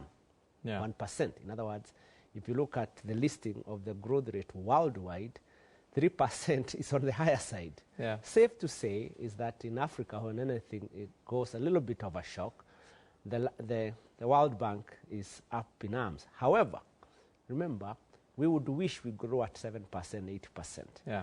But the truth is that 3% is not what we thought would be by now. We expected it to be 5%. I want to talk about the biggest economy on the continent now. It's Nigeria, of course, very much in the news. A commodity-based economy, struggling, some say teetering on the brink of a real recession. What do you think that would mean first for the West African bloc, wider Africa, and do you think South Africa could be heading the same way? Look, I think people have also to give credit to what's happening. There is a huge restructuring of Nigerian economy. They are fighting corruption to the end. And we need to understand that in the short, medium to long term, the decisions that are made today could have a negative impact. In the long term, I see Nigeria coming up because if they can fight corruption, and I have said this again and again, the greatest threat to African economy is not really productivity. It's the level to which people lose interest because corruption is endemic. Now, in Nigeria, notwithstanding what they have gone through with crude oil prices falling by more than 50% the last 4 years, they have still withstood that pressure, and we are seeing a lot of beautiful initiative. A, they are diversifying. 2, they are fighting corruption to the end. 3, they are restructuring the banking institution. to a way that they will be able to accommodate the majority of the people. So I see hope in Nigeria more than negative. What about investment? We always hear that we're under pressure as far as sub-Saharan Africa and really the African continent as an investment destination. For the last 5 years, we've been told Africa is the new messiah for the world economy. It's going, 8 of the 10 fastest growing economies are here and so forth.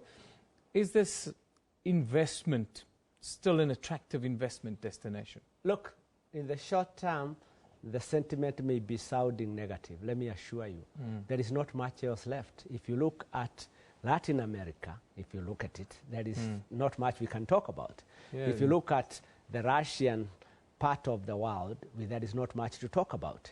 If you look at even South Korea, where we were seeing boom. So literally speaking, in my view, the world is harmonizing to get a growth rate that is not as sporadic. There is nowhere, if you look at it, that the short and long-term investment could be better than sub-Saharan Africa. Let me explain something. People tend to look at the driving force of economy as the quick making back process. Not really. We have the fastest growing youth that is very sophisticated. We have the highest growing middle class in Africa. So if you look at that in the long term, I don't know where else you'd want to invest. Safe to say, we need to tell African leaders at a global level, we cannot afford the level of corruption that we see. The moment we mitigate corruption, the youth are as vibrant, the situation is so accommodating, and the investment opportunities are massive. When we talk about the banking, yes, look at it this way. In 2008, we almost had, less than 8 years, we almost had a financial meltdown because of mismanagement of financial institutions from New York to London to Hong Kong, you name it. So the knock-up effect is now African restructuring the bank to be able to clean the mess that initially literally originated not from their own. If you look at Kenya, where 3 banks have had a challenge, really the corruption was endemic, and the central bank governor said enough is enough. If you look at even what is happening in South Africa, the central bank and the banks are saying, if you are corrupt, out of our business. We'd rather not risk that. So there is so much transformation we are watching for the better, not for worse. Good leadership, then, is what you say is what Africa needs in the next decade, the next 50 years, really, in order for us to achieve the kind of growth that we need in order to find the employment opportunities and so forth for the young people. Are you hopeful that we can achieve that? I am almost certain. I've been at VET for the last maybe 25 years. I'm seeing a lot of dynamic young people. We are watching, if you look at it, I'm interested in 37-year-old people who have created companies with the turnover of billions of dollars without any help. We are watching employment emanating from the young people. Like I said, we need only 2 things. We have the resources, we have the manpower, we have a committed youth. The question is, are we going to be able to clean the historical, with all due respect, bad deeds of corruption that has stole the continent from where it should be?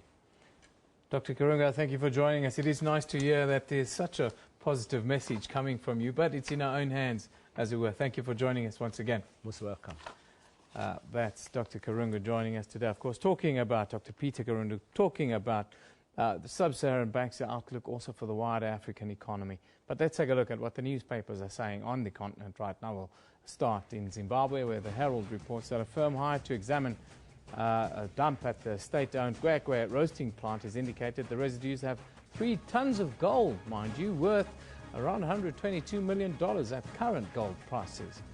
Then, in Nigeria, the Daily Trust says President Muhammadu Buhari has said that the anti-corruption war started by his administration will continue unabated. Finally, in Zambia, the Post reports that a Lusaka lawyer yesterday submitted before the Constitutional Court judges that under the amended constitution, ward councillors cannot be sponsored by political parties because they are not state officers. That is a look at what's happening on the continent right now. We're going to take a break. When we come back, Kendall Mahamate will give us a complete sports roundup, so don't go away.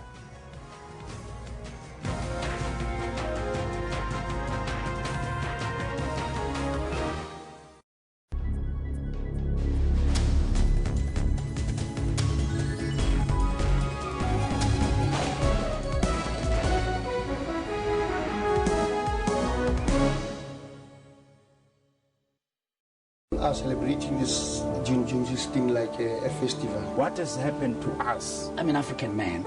I don't celebrate death. June 16 was a day in which people died. We were sinking deeper and deeper in a quagmire of hardship. What we must do, we must learn. It's so emotional. We should change this thing. Education is an important thing that is a master key, can open any locked doors.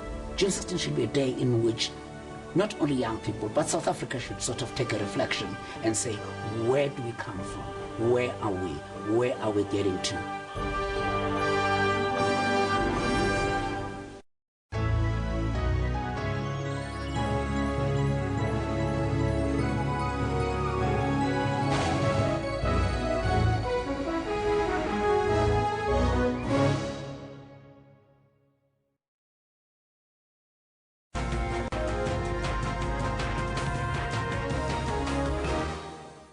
Welcome back. My name is Kendall Makhamat and I've got your sports on Newsroom. Time hits just 19 minutes before 11.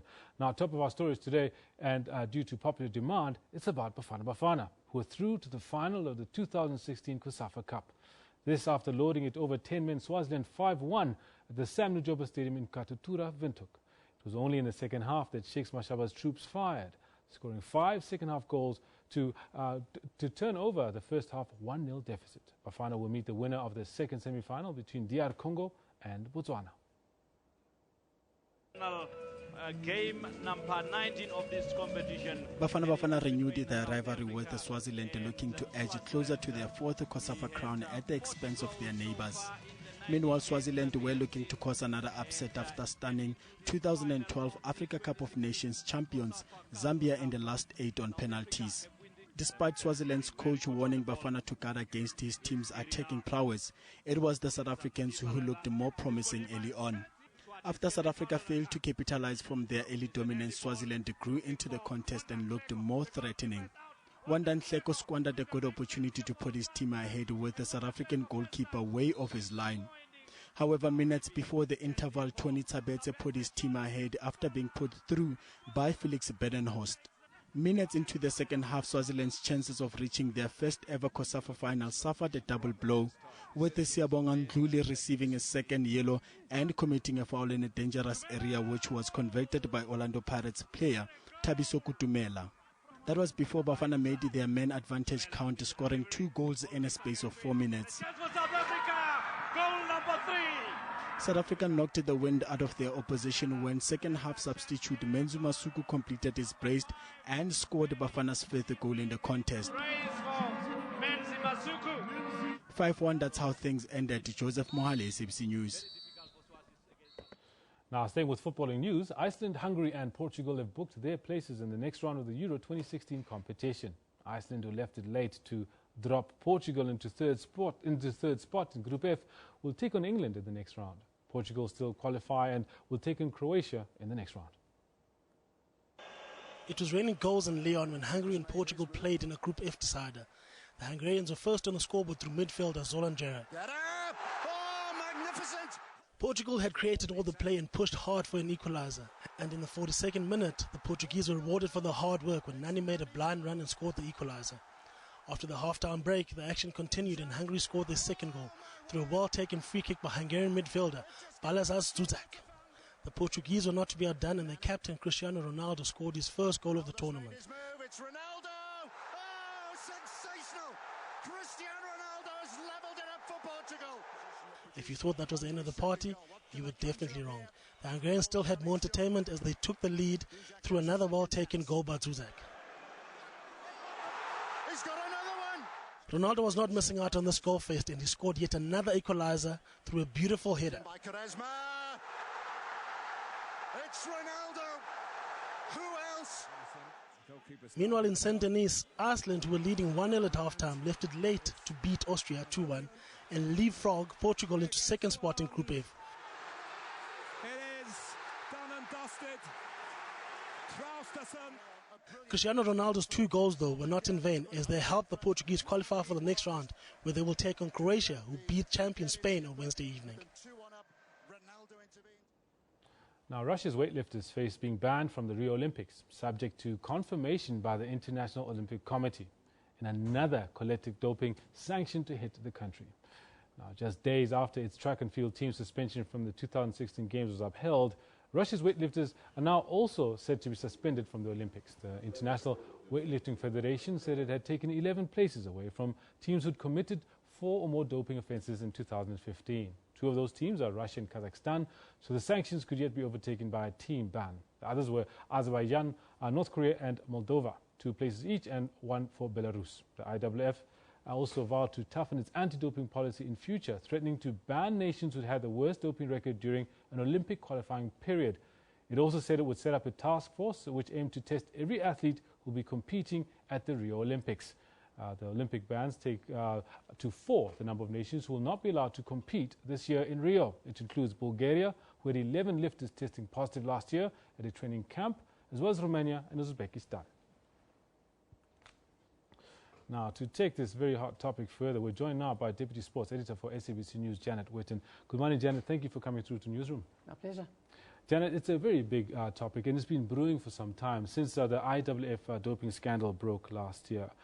The latest right now is that Russia, the IOC has upheld the ban that the IWF put on Russia, but they've also opened a little bit of a crack for clean athletes to compete. What do you make of all of that? You know, the IOC doesn't really want to stop people from coming to compete, and they're treading a very fine line because they want to take a strong anti-doping stance, but they still want the Olympics to include the best of the best athletes. Yes, they have opened a small door for the Russian athletes, and they've said to them that if they can prove that they are clean, there is no presumption of innocence anymore. So they have to prove that they are clean rather than somebody else proving that they are not. And that's quite important because, and it's quite important where you differentiate between what's happening with Kenya and what's happening with Russia at the moment, because the Russians athletes will find it very difficult to prove that they are clean, because the only way that they can do that is to prove that they have been tested and tested negative outside of Russia. Remember, Russia has been banned from competing for most of the year. So their passports are, their doping passports, their anti-doping passports, are essentially not up to date, because unless they have been tested within the last 6 months outside of Russia, they can't prove that they are clean. So it is quite difficult for them to do that, but it is possible. So it sounds a bit like a false dawn then for people that are hoping to see their favorite athletes where they're coming from Russia to compete at the Games. I think it is a little bit of a false dawn. It is going to be a little bit easier possibly for some of the top Russian athletes who do compete all over and maybe training all over. And remember, Russian athletes have been training for the past 6 months, even though they haven't been competing, yes, in the hopes that they would be able to be allowed to compete. And those athletes may have been tested outside of Russia. So there may be a few that will be able to pass muster. Very interesting, because I mean, if memory serves correctly, the last time that a major sporting nation was not at the Olympic Games was in the years 1980 as well as in 1984. And there were very different reasons why the United States boycotted and why Russia had boycotted previously. But how will these games get affected if Russia, almost en masse, is not at these games? You know what, I think that it's an important step that's being taken, and it's important for world sport, and not just for the Olympics and not just for athletics. And it's important for world sport that the stand is actually taken. And in a sense, it's almost serves a purpose that it is one of the big nations. You know, if it was one of the smaller nations that wasn't there, it's like, okay, we'll carry on anyway. But the fact that the anti-doping people are prepared to take a stand against one of the strongest nations involved in athletics, and now in weightlifting as well. I mean, the weightlifting one is significant as well, because not only Russia, but it's Kazakhstan. Kazakhstan is a huge weightlifting nation. That's multiple potential medals that we're talking about between those Eastern European countries that are affected by the weightlifting ban. And the fact that they are prepared to say, no, it doesn't matter. We don't care if you are the best of the best. If you're not going to play the game, you're not going to get away with it. Wow, right now Kenya was also a bit in the spotlight around about when the IOC summit was going to be meeting for not meeting the WADA code in terms of how they did their anti-doping. Now the stated mission to test Kenyan and Ethiopian athletes ahead of the Games, do you expect it to throw up any more surprises? You know, it's always going to, because it doesn't matter what the situation is, who it is. There's always something unexpected. But I think what people must understand is that the reason Kenya's situation is slightly different from Russia, and the fact that the Kenyan Athletics Federation hasn't been banned, it is their doping system that has been under the spotlight, and the Kenyan Athletics Federation is not banned as the Russian Athletics Federation is. ARAF has been banned as a federation, but the Kenyans haven't, because the Russians were accused of state-sponsored doping, that the administrators within the Russian system were helping the dopers get away with it. Right. Kenyans haven't been accused of that. They just have a doping system that doesn't work very well, and that they now seem to be getting in order, so it should be okay for them. That's very good that you cleared that up. And in closing, before we let you go, Janet, the release of the blood samples that were held in Spain since 2003, the Spanish High Court has actually ordered them to be released. Something brewing there, something massive is going to come out of it. Apparently the top athletes, top tennis players, top boxers that whose samples were tainted. What do you make of that? I think they're going to be, you asked if there were some unexpected names going to be coming up, and I think there are going to be plenty of those. Remember, Spain is a huge centre for training for athletes across all sorts of sports. As you say, from tennis to athletics to cycling to all sorts of things. So I think that's we're going to see a situation here where it cuts across all sorts of sports, and I think there might be quite a few shocks in store there. Janet, thank you so much for coming through. And one thing I am happy about is that I didn't have to ask her about any South African athletes. I hope it's not yet. No, yeah, I hope it doesn't happen ever. Janet Whitten, Deputy Sports Editor for SABC Sports News, talking to us about basically wrapping up what's happening in the world of anti-doping. That's where we stop it with this particular sports bulletin. Up next, we've got the weather.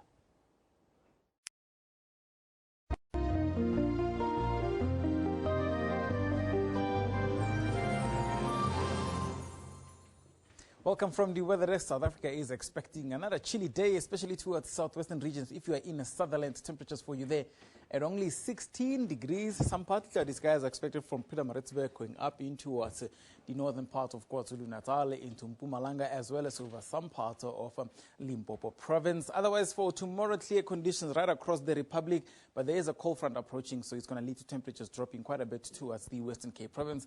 Cape Town at the moment is at 21 degrees. For all those that are going to be in Antananarivo, expect a maximum of 20 with a bit of clouds building up. And also along the eastern coastal regions, do expect partly cloudy skies and possibilities of temperatures dropping to just around 19 degrees for Pietermaritzburg. Durban at 21, partly cloudy skies and rainy weather expected along most parts of the eastern coast. And also over Central Africa, do expect a bit of clouds from Juba all the way towards Bangui, and some of it coming down towards Libreville, Brazzaville, towards Kampala, and possibly into the southern part of Sudan. And then for tomorrow, there'll be a bit of a change as the sunny skies now returning to most parts of southern Africa, or the northern part of southern Africa, going all the way into the DRC. And still, we're seeing showers for today towards Juba and much of South Sudan, but it's going to clear up quite a bit. Kinshasa gets much hotter now. It's at 35 degrees, the maximum temperatures that you should expect. Daytime highs of 31 for Dar es Salaam. Dry weather right across North Africa. A bit of clouds coming up towards Sabam, as well as over the southern part into El Fasher, but not much rainfall is expected along those regions. Into Saudi Arabia, do expect hot weather, moving all the way towards the UAE as temperatures go from 30 degrees to around 43. Baghdad is at 38 and Luxor at 43 degrees. So those hot conditions continue right across Al Jawf, as well as over most parts of Libya. Benghazi is at 32. And then Egypt, sunny skies expected right across the day. The country is expecting temperatures just to range between 37 and 41 degrees. Heavy rainfall again expected towards Conakry, going all the way towards Abidjan and along the coastal regions of Nigeria, Togo, as well as over Benin. Do you expect a bit of clouds and some rainfall to come through? Downpours are expected in certain areas from Lagos right through into Accra, as well as over Bamako. Temperatures dropping to 32 now over Bamako. But over the West African coast, expect some dry conditions for the northern parts. Marrakech, very hot, and Casablanca reaching temperatures as high as 40 to 42 degrees. So those hot weather continue in the next couple of days. That's why I leave it for the weather. Do stay tuned. Weather at sabc.co.za. That's where you can communicate with us. Otherwise, there should be more later. Don't go anywhere.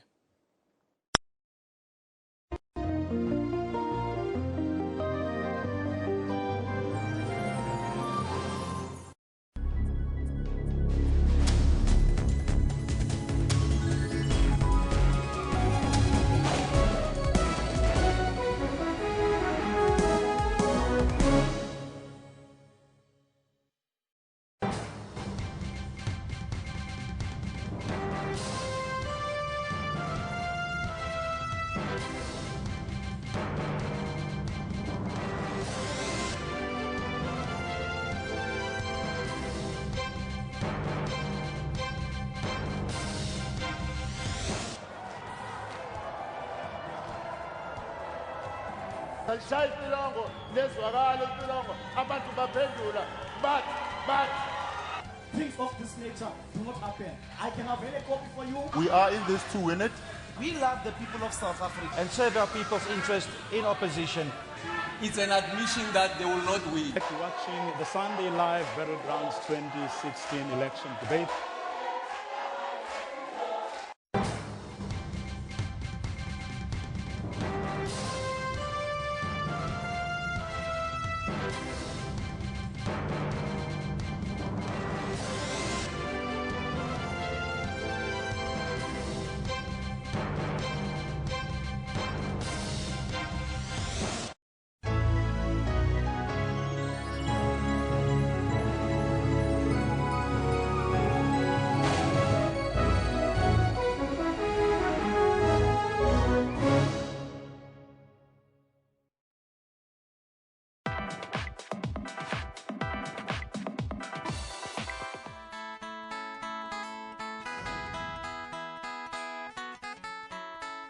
Campaign that is as a result of a Bill and Melinda Gates Foundation grant to Good Business in Saatchi, South Africa.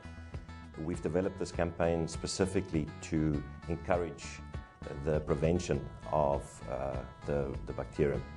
And this is aimed at people around anybody who coughs, for them to tell the person who coughs, hey Bowena, use your elbow.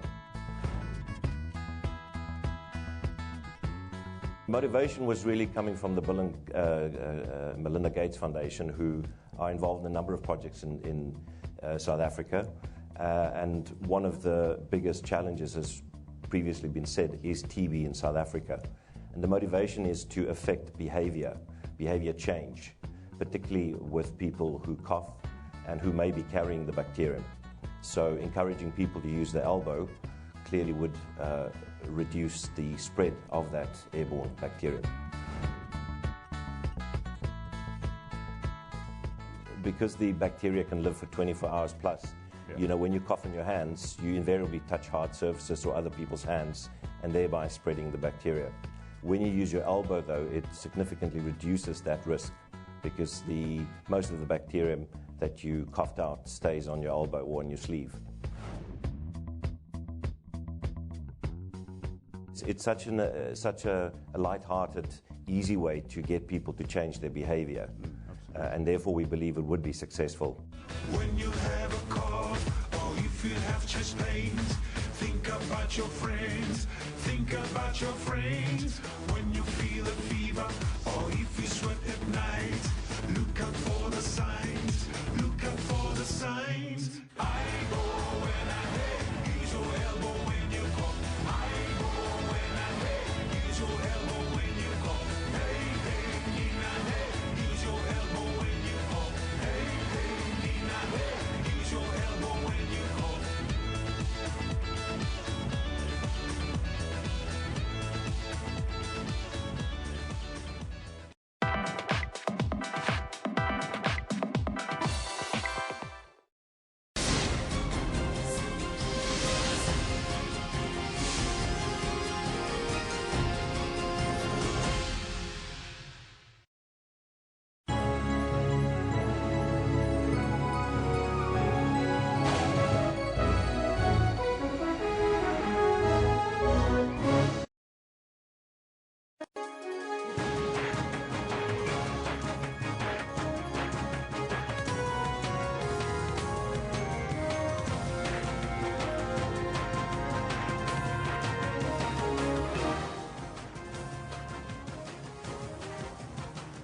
Yes, it's Thursday, the 23rd of June, 2016. This is Newsroom on SABC News, Channel 404. If you've just joined us, Jumbo Africa, and a very warm welcome from wherever you're watching us.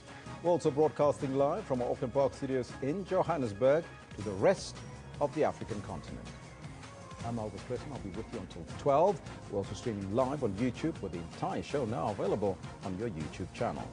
Today we focus on Brexit and the implications if Britain should remain or leave the EU. Our question for today, we're asking you, will the UK leave the European Union? And if so, Will Britain vote to leave the EU? So send us your comments on the Facebook page as well as on the Twitter handle at SABC Newsroom. Let us know what's on your mind. But first, let's take a look at all the headlines.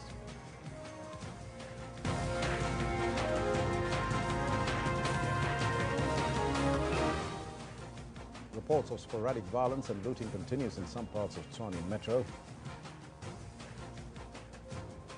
The Independent Electoral Commission, the IEC, is today expected to hit the ground running with the verification of 25,000 voters in the Clockware municipality. And it's D-Day for Britain to decide if it wants to stay in or leave the European Union. Those are all your headlines, but before we get to the news, let's find out from Kendall what's happening on the sports front. Good morning, Elvis. Thank you very much, and good morning to you at home as well. This is what's coming up in sports today. Bafana through to the COSAFA Cup final after coming back from a goal down to boss it over a 10-man Swaziland.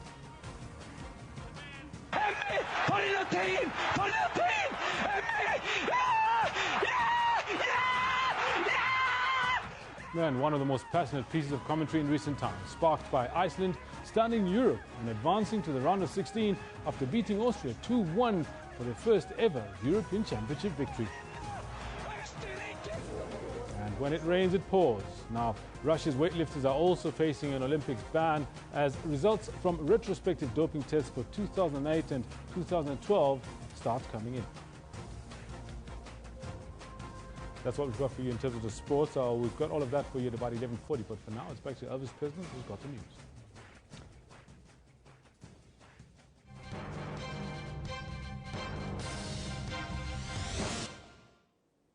Thank you, Kendall. After that violent commentary, violence continued in parts of the Tshwane Metro yesterday, with reports of the looting of foreign-owned shops. The police announced that 2 people were shot dead during looting at Mamelodi on Tuesday night, but they did not say who had killed them. They said they had arrested 40 people since the unrest began. That was after the ANC's announcement that Toko Didiza was the party's mayoral candidate for Tshwane. Tshwane, relative calm, but sporadic looting continued. Today, a new report of casualties. One of the incidents, unfortunately, in Mamelodi involved the looting, where there was shooting and 2 people were killed and have been confirmed dead. Now, investigations as to exactly what happened, who might have shot them, under what circumstances, and what might have prompted the actual shooting, that will be part of the investigation. Residents are now calling for more police visibility. I called the police, but the police didn't come on time because they come after maybe 2 hours. And by then, I was alone. I don't have that power to resist all these people because there were so many having some sharp weapons. This is somebody's property. This is a bread for somebody. And now today, he's not having food.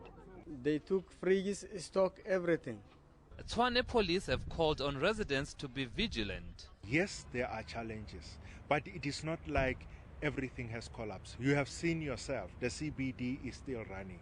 Yes, there are challenges all over. We are responding to those challenges and we will defeat those challenges. So vigilance and caution, but also at the same time not allowing a sense of panic. Police say they have made over 40 arrests since the protest started. The charges include public violence, theft and possession of stolen goods. Sipho Sturman, SABC News in Pretoria. Well, the ANC's Women's League says it supports ANC Tshwane mayoral candidate Toko Didiza, and that they are also not backing off from their demand for a woman president of the ANC in 2017. Now, this despite the ANC's instruction to its structures not to discuss the issue. A hastily convened media briefing following the failure of one that was supposed to be addressed by all ANC leagues on Tuesday. The Women's League reiterating it's not backing off from its call.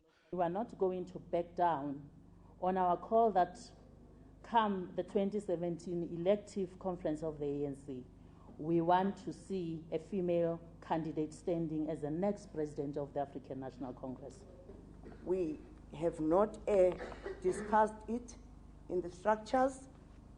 So, secondly, the ANC has called upon all of us to stop discussing that issue up until we start with the processes of elections. But as the Women's League, we are very clear, we're going to push for 50-50% in all decision-making bodies. With only 3 of the ANC's 8 metro mayoral candidates being women, the ANC Women's League has vowed to trudge on, saying neither fires nor thuggery will stop their campaign. We can't use these tricks when women have to be put in decision-making bodies. But also, why would you elect someone to the NEC and therefore think she is not good to lead the country? Appointing them as executive mayor and members of mayoral committees is no act of charity. They are not deployed simply because they are women. Vuyo Mvoko, SABC News, Johannesburg. The country's electoral body, the IEC, has slammed the recent pre-election violence. The body says that investigations are underway to determine if some political parties should be held liable for infringements to the Electoral Code of Conduct. Some of the scenes over the past few hours that the IEC says it simply cannot ignore. We, as the Electoral Commission, cannot sit back and not, first and foremost, address the nation. How else can we determine elections to be free and fair if the preconditions to the elections are not free and fair? And its warning of serious repercussions. But Mashinini was at pains to say whether ANC members in Tshwane who are believed to have orchestrated the unrest in the capital will face the music. The Electoral Commission, as we speak, is seized with investigating the matter. The officers responsible will then provide a report, and based on the report, the appropriate measures and action will then be taken. Ironically, Mashinini spoke out on the campaign trail violence while political parties in Gauteng were signing the Electoral Code of Conduct to ensure free and fair elections. 45 political parties are contesting, hoping to sway the province's 6.2 million registered voters. We urge all our supporters and sympathizers to respect the Code of Conduct as in previous elections. From our side, we will conduct our campaign in a manner that promotes free and fair elections. We will not be shaken, we will not be intimidated, and we will not be threatened by anyone. But it doesn't end there. The Electoral Code of Conduct goes beyond just lip service. The IEC says as the August 3rd election draws near, there is heightened intolerance. It's investigating 5 cases of the Code of Conduct allegedly breached over the past 3 weeks. Criselda Lewis, SABC News, in Johannesburg. IEC field workers will head into residential areas within the Tlokwe municipality in the northwest today to start verifying the addresses of 25,000 voters. The Constitutional Court has ordered the Electoral Commission to clean up the Tlokwe voters' roll before the August local government elections and to verify the addresses for voters countrywide by June 2018. The electoral body has warned that the verification operation is not a reopening of the registration process.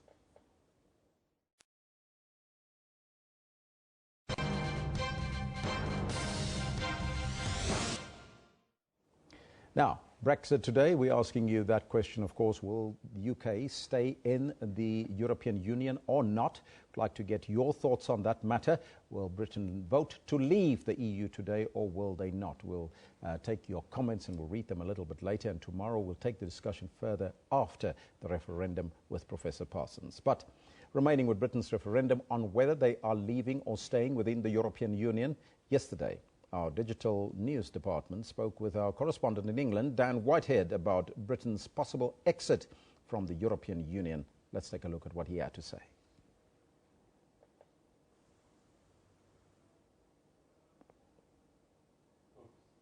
Referendum.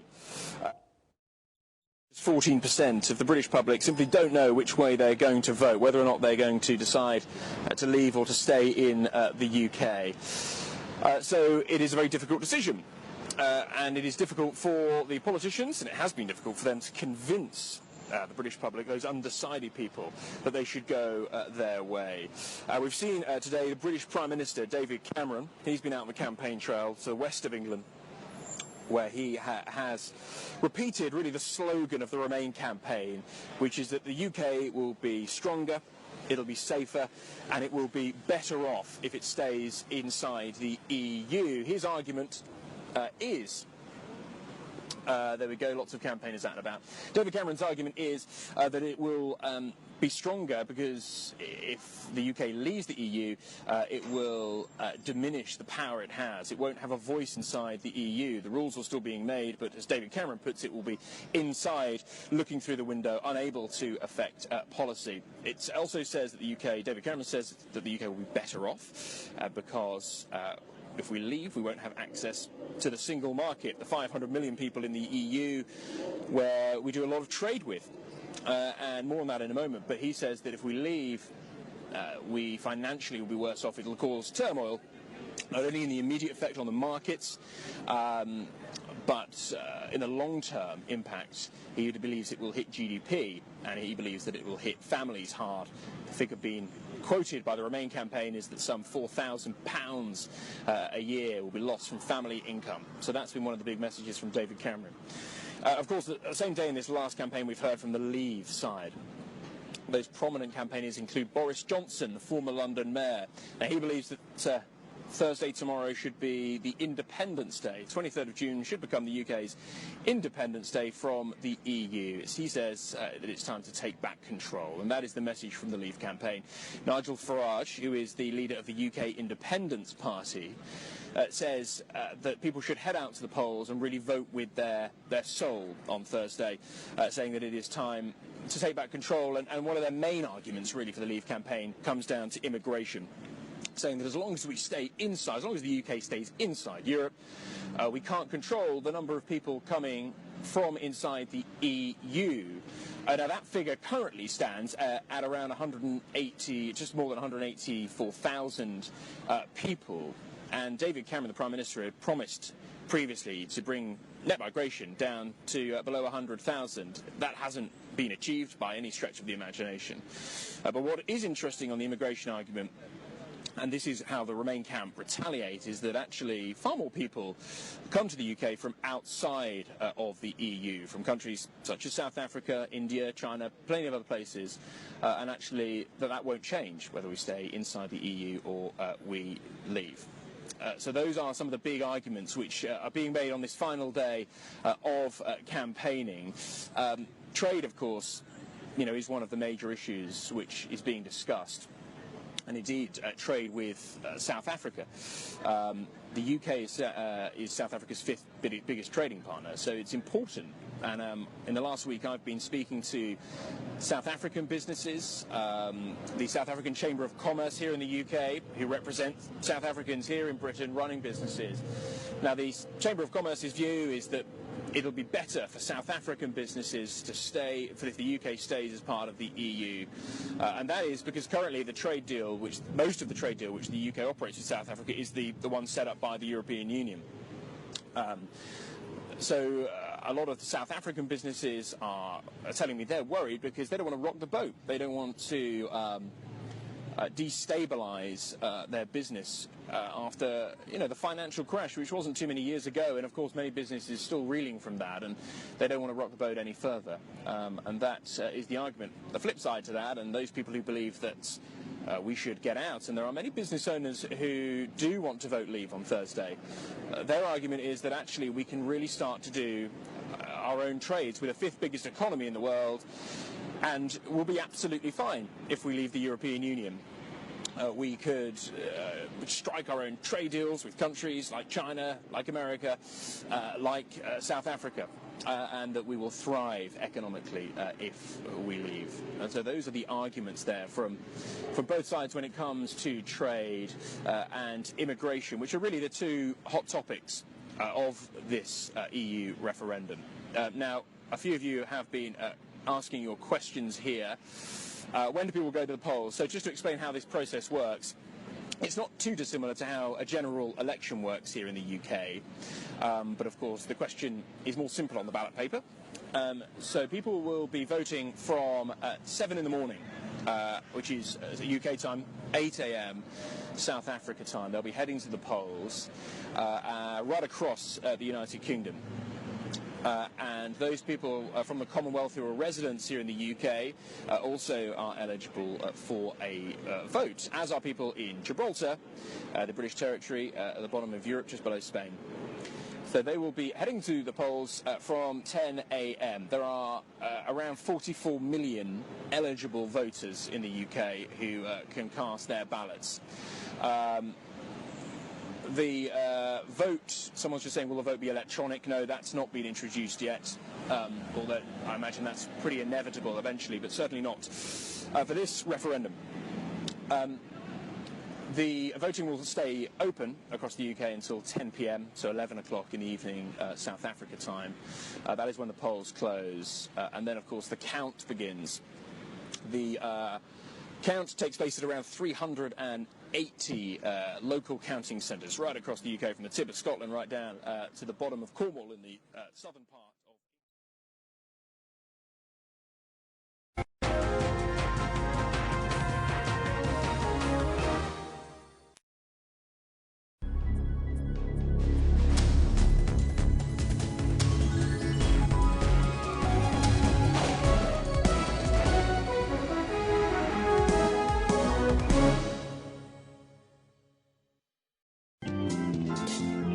For Pile, giving up was no option even in times of need. If it wasn't for the opportunity that was given to me by the taxi owner, late Mr. Sibego, maybe I wouldn't be where I am. The taxi industry is also occupied by people with a vision. There are quite a few taxi drivers with at least matric, and they had a next door neighbor who owned taxis, and they asked him for a job. He now owns a law firm, and he believes that challenges are meant to be conquered.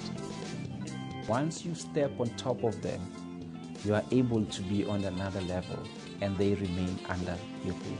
He says hard work granted him his dream of becoming a lawyer of note. I don't really believe in miracles. People work.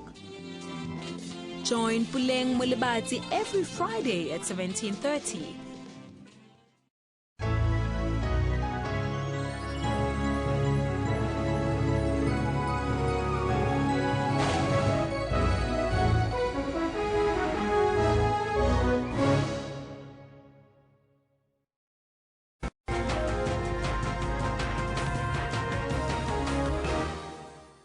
Welcome back. This is Newsroom here on SABC News. Shortly after 11:19 in the morning.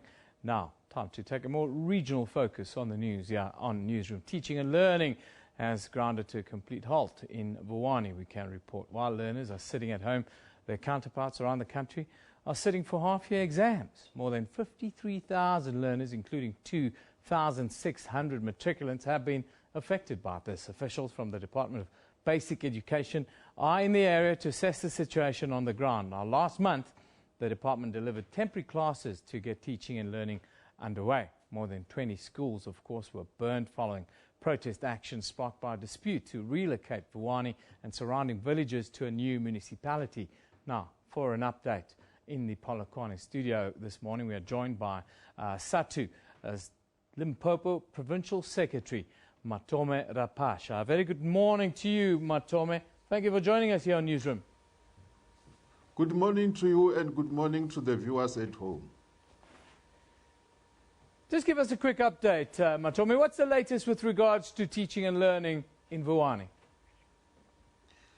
Yeah, I think we can now report that the situation is both gradually beginning to stabilize, but there are still other areas which are not yet stabilized. There are few areas where teaching and learning has actually started, but there are still some hotspot areas where teaching and learning is definitely completely not taking place in Vuwani areas.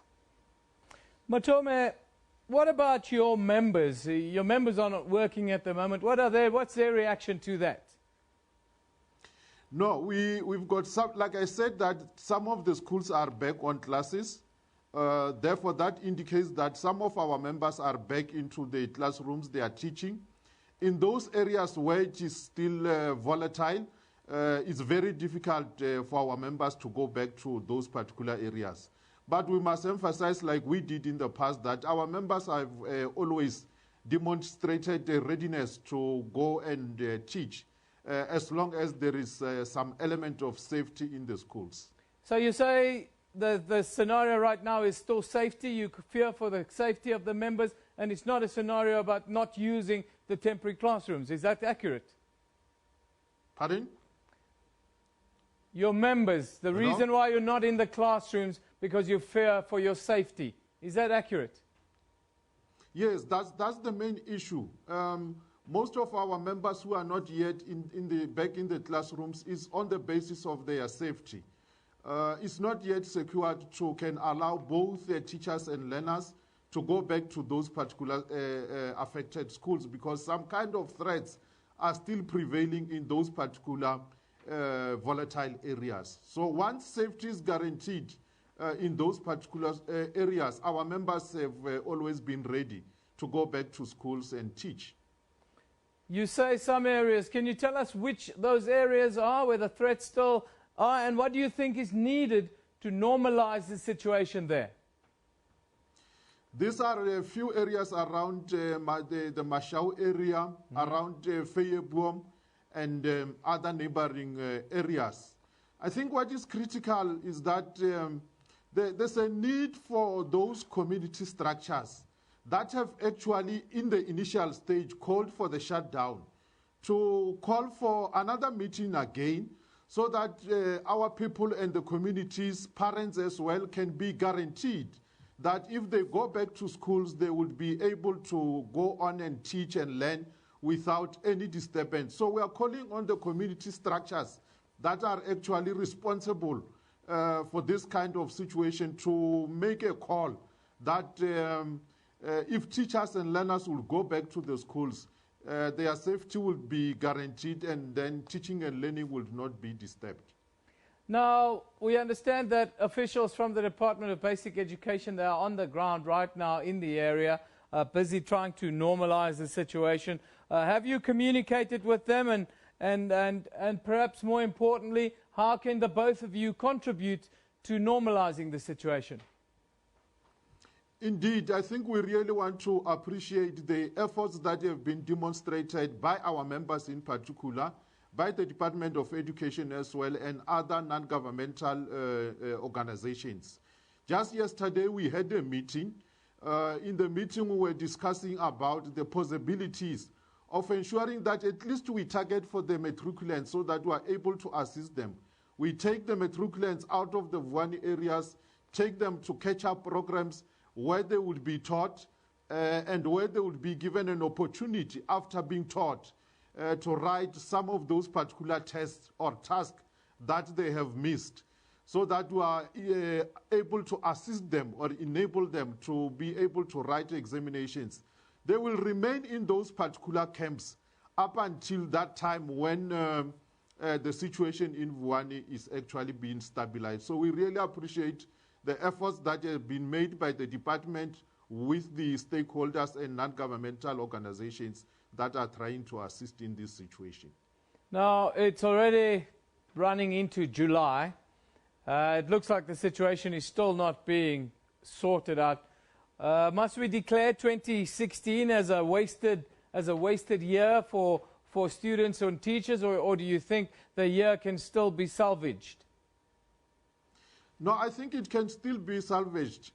Like I have said that there are attempts for now. We have put in place the program of trying to assist especially in the matriculants.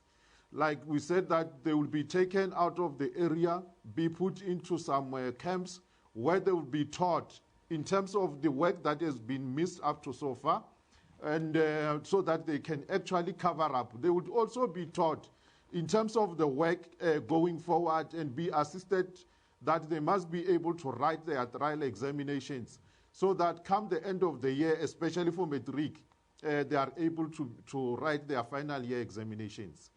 Those other learners that like the grade 11s downwards up to the lowest grade, we would also ensure that whilst the situation is stabilizing gradually, there would be catch-up programs that would assist those particular learners. As an organization, as SADU, we are ready to make sure that we participate in assisting those learners for other grades so that as well they can actually stabilize. Like I said, that the situation is beginning to stabilize in the Vuwani area. We hope that the few remaining areas as well, in a short space of time, due to the work that is done by a number of groups to mediate and to stabilize the situation in Vuwani. In a short space of time, the situation will stabilize and it will return to normal. Thank you very much for joining us today. That's Matome Rapasha. He is the SATU Limpopo Provincial Secretary, talking about normalizing the education situation in Vuwani. Of course, who can forget the more than 20 schools that were burnt to the ground, razed to the ground in the area there. You saw the pictures. Temporary classrooms have been moving in, but they say threats still remain in some areas against teachers. That's why the members of the Democratic Teachers Union, SATU, they are not prepared to go into these areas where threats against teachers persist. Now, the television and film industry is indeed in for exciting times. Earlier this week at the 3rd Annual African Television Market Teledialogues, the SABC announced that it has set aside 600 million rand for local television content. Of course, earlier we talked to the CEO of Mindset Concepts, Lungelo Dladla Ngele, about the role of her organization at the Durban International Film Festival. The role of the Africa television market at the Durban Festival is to focus on local content. I mean, when you look at DIF as a whole, it is really dedicated into the international market. And we saw that there was a gap required in terms of local content producers in South Africa and in the rest of Africa. So our role is to, I would say, address the challenges, the issues, and also opportunities that are arising within the television space. And what impact is the festival likely to have on the industry as a whole? There's a whole lot of impact, one of them economically. And I say that because before we actually constructed this whole program with my team, we did a proper research and we investigated the television and the film industry in KZN and the impact and the potential impact it has, especially now with digital migration. And the way that we designed the program is to assist an emerging producer who's entering into this industry in how to construct content that is appealing, content that actually can attract funders and money, because that's one of the things that we battle with in our industry, and also content that can travel around Africa and content that can actually showcase and celebrate us as South Africans to the rest of Africa. So it has a major impact in terms economically, creating jobs for production companies to start producing more content, and that means more jobs are being created economically, and also on an educate and experience kind of way. There's a lot of students that are coming out of higher education institutions and don't have experience, and I think this is the opportunity for them to actually get that experience. Is the industry as a whole doing enough for our young graduates, our youth? I think this is the time. I think we have come to time. I think Mr. Tlaudi is really the 90%. It's really our time right now, and we've been trying to create an enabling environment. Or the government has been trying to create an enabling environment in all the 9 provinces. And looking back as a student, when I graduated, I left KZN because KZN was not enabling enough to actually take me in so I can shoot things. So I had to migrate and go to Johannesburg. But I think now the opportunity is increasing. Reason being, 90%, the demand of content that is required by just the public broadcaster SABC is just, wow. I'm speechless for the fact that I'm actually participating in this transformation right now. So I think the opportunities are there, especially with the 90%. But to add on that, there are also digital platforms that are arising based on digital migration. Yes, the digital migration is all about the technicality, but let's look at the bigger picture of this. These digital platforms require content, and this is really our time. I think if the government, the infrastructure can be put in place, then we as producers can then produce as much content that is required. And where do you see the future of film and television industry going in the near future? The future of television is here. It's in Africa. We own it, actually. And I think one of the things that I spoke about at the closing ceremony of the Africa television market is that we have celebrated our own legends. And not based on the fact that our legends have got 500 Twitter followers or Instagram followers, but based on the fact that as Africans and Africans, we celebrate our heroes. And with that, we need to also be very confident in what we produce as content producers in South Africa and in Africa, for the whole world to also look at us and for us to actually trend. Because I think we have all the resources. There's no need for Africa to go out into the world. It is right here. So the future is very, very bright, and I think we're going to own the world. So the future is bright. Now for something a little bit different. The Free State High Court in Bloemfontein has heard that removing Afrikaans as a medium of instruction at the University of the Free State is an infringement of the constitutional rights of Afrikaans-speaking students. AfriForum and Solidarity appealed the matter earlier this week after the institution decided that English will become the primary medium of instruction from next year. The institution has been marred by several protests, with most students expressing their dissatisfaction with the language being the university's first language. A full bench presiding over the decision to remove Afrikaans as a primary medium of instruction at the University of the Free State. Lawyers representing AfriForum and Solidarity told the court that it has been proven that mother tongue education has better results, and whether it was right for the university to follow other traditional Afrikaans institutions. Now, at the heart of the applicant's case are the allegations that the decisions were materially influenced by an error of law, in that the decision makers believed that the change in language policy firstly did not require a consideration of the Section 29(2) rights, secondly did not constitute a deprivation of rights. Friends of the court have conceded the civil group's argument.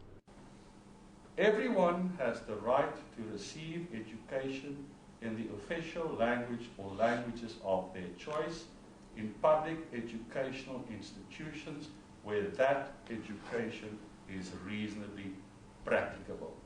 Those words have meaning. But legal representatives for the university hit back, telling the court that it's a fact that Afrikaans at the institution has caused segregation. If we talk about transformation, if we take Jonathan, reference to Professor Janssen's example of the white photograph and the colourful mix, diverse photograph 15 years later, the big problem for me is this. There is no doubt that the current parallel medium policy as it stands causes racial segregation in class. You have white classes and you have black classes, and there is simply no way that the council of our institution and of our commitment and of our value can have that carry forward. Judgment has been reserved. Mbali Sibanyoni, SABC News, Bloemfontein.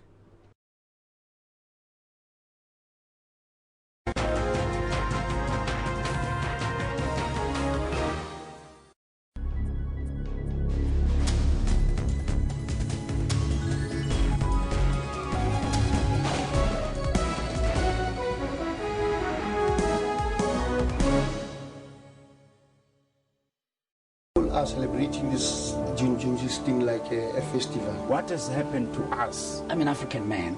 I don't celebrate death.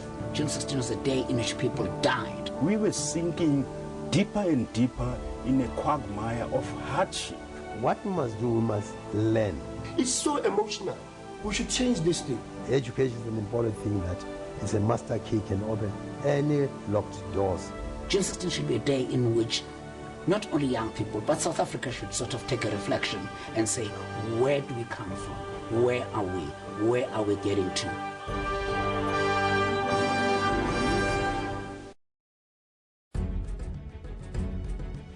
What's wrong with Triple M? What is illegal here? Who is being defrauded here, Trevor? It is about the best interest of the citizens of this country. But the citizens are the ones who are playing, who are members or participants in this. If you put in 15,000 rand, after 12 months you get 1.2 million rands. I mean, who wouldn't go for this? Watch Question Time with me, Mpho Tsedu, Monday to Thursday at 5:30 p.m. on the SABC News Channel. The cotton field story is being told through patchwork by artists to celebrate the diaspora in America. Vitally important in telling the stories of what is happening in the refugee crisis, migration, with questions of immigration, and I believe I, as an artist, have a moral obligation to tell these stories. It's through paper, brush, and paint that the different faces of women are reflected by this prolific painter. Women face a lot of challenges, discrimination, sexism, and a lot of other negative. In my paintings, I try to send a different message. Place of the G-Men and Father Huddleston's mission. Place of Balanski's and the Odeon Cinema, and let's never... Join Refilwe for that 1 hour weekly dose of arts and entertainment news every Saturday at 12.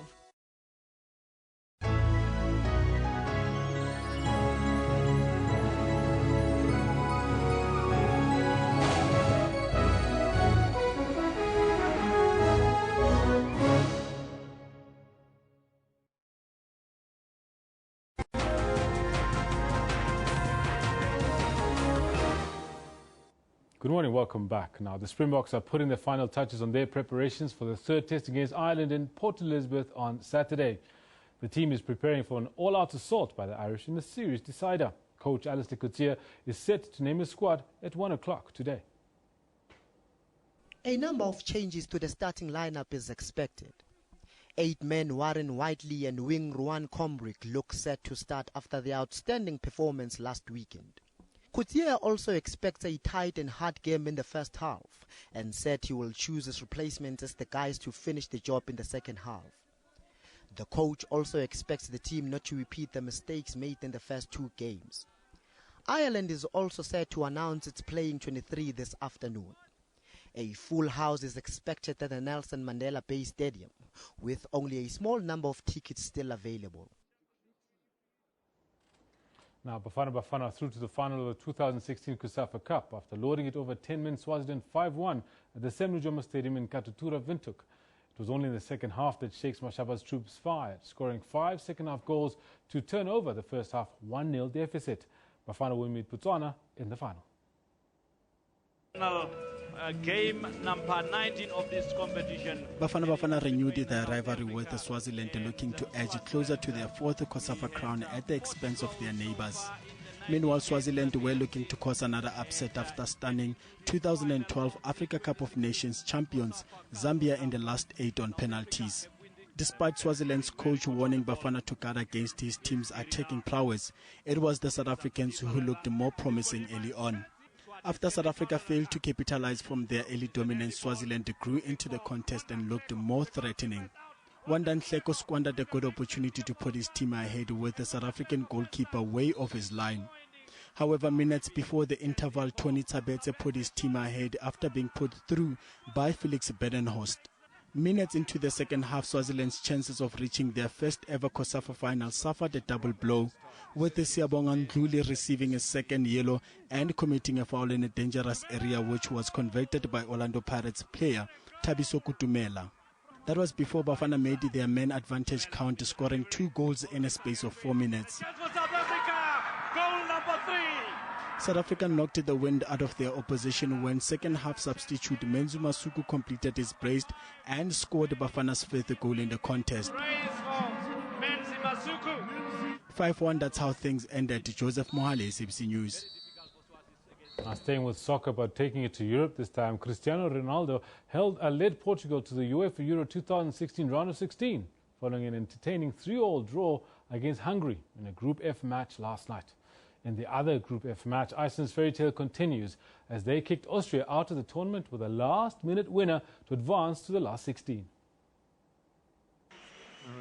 Iceland took an early lead through Jodi Dadi Bodvarsson. And it's an opening goal for Iceland. But Alexander Schöpf brought Austria back into the game with an equalizer. Schöpf, still Schöpf. It's a great run. It's a wonderful goal. They've finally done it, Austria. The match seemed destined to finish in a draw, but Arno Traustason had other ideas. It is done and dusted. Traustason made up the ground, and they've not only gone through, they've won the game, Iceland. Iceland are through to the next round, where they will face England on Monday. Alec has made his move. In the other Group F match, Zoltan Gera gave the Hungarians a shock lead. Get up! Oh, magnificent! Hungary in front! But Nani saved Portugal's blushes before half-time with an equalizer. Portugal are level. It's Nani's goal. In the second half, Hungary captain Balázs Zsuzsak twice restored Hungary's advantage with deflected shots. Another deflection. They can't believe it. What a second half. And after 2 matches in which he failed to score, one Cristiano Ronaldo finally showed up at the Euro 2016. He twice restored parity and led Portugal to the last 16 as one of the 4 best third-placed teams. In the knockout stage, Portugal will play against Croatia on Saturday.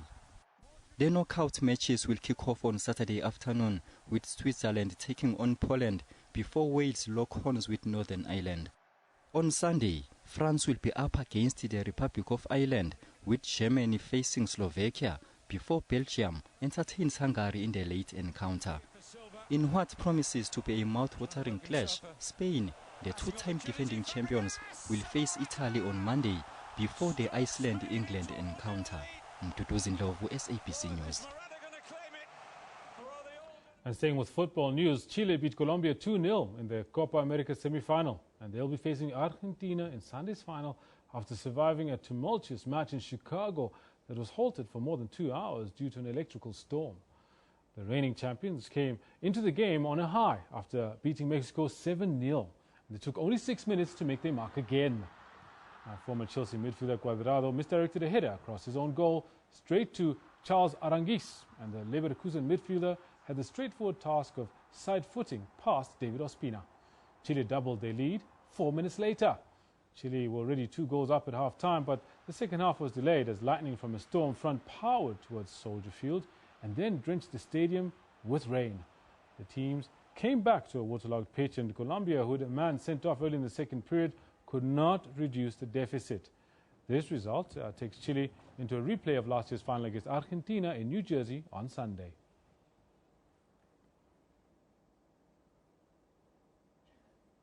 Now, earlier today, we had Deputy Sports News Editor Janet Whitten in the studio with us to talk about the doping scandal that sport is currently embroiled in. And I started by asking her what she made of the latest in Russia's banning from the Olympic Games.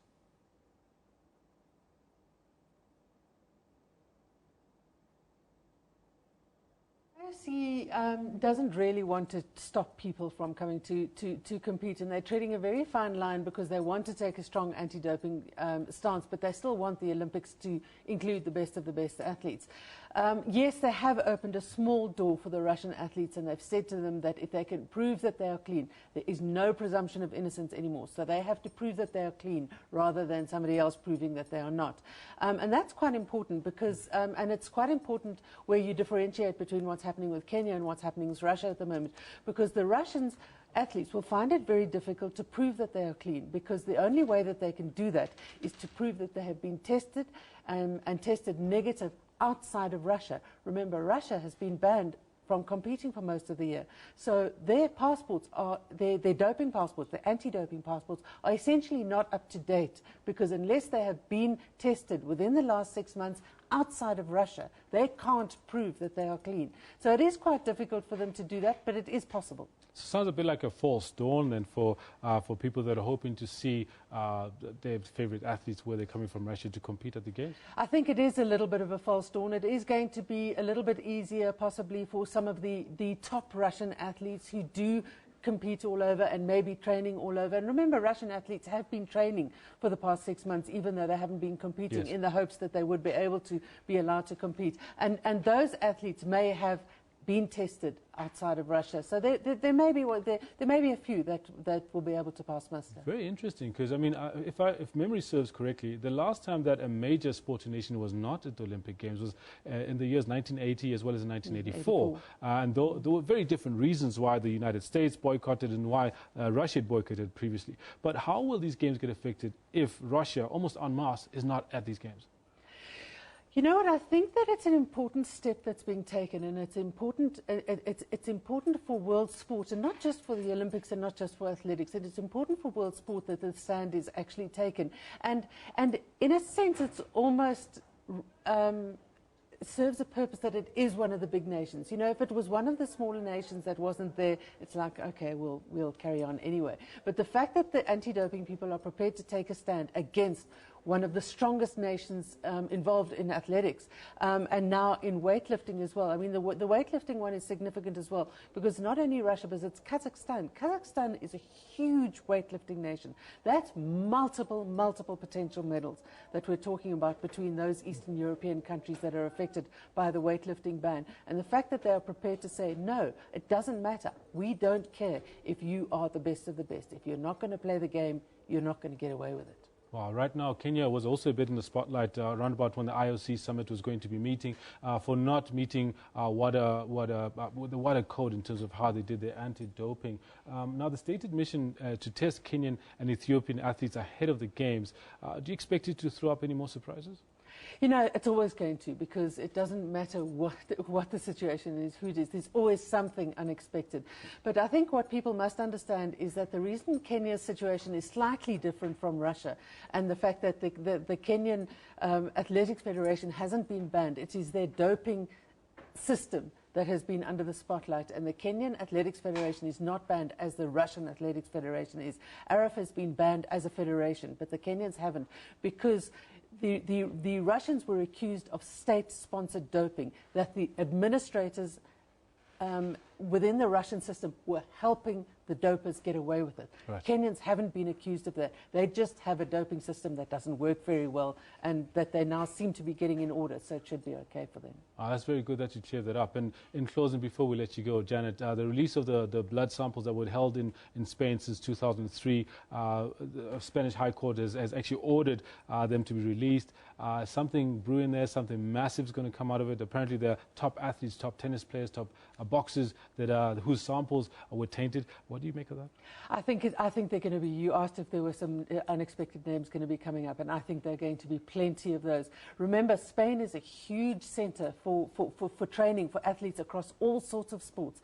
As you say, from tennis to athletics to cycling to all sorts of things. So I think that's we're going to see a situation here where it cuts across all sorts of sports, and I think there might be quite a few shocks in store there. Tell you what, if nothing else, the world of sports has certainly been very interesting. That's where we leave it for now. You're watching Newsroom. My name is Kendall Makamate. We'll be back tomorrow morning. The entire team will be here. Until then, this is Alex.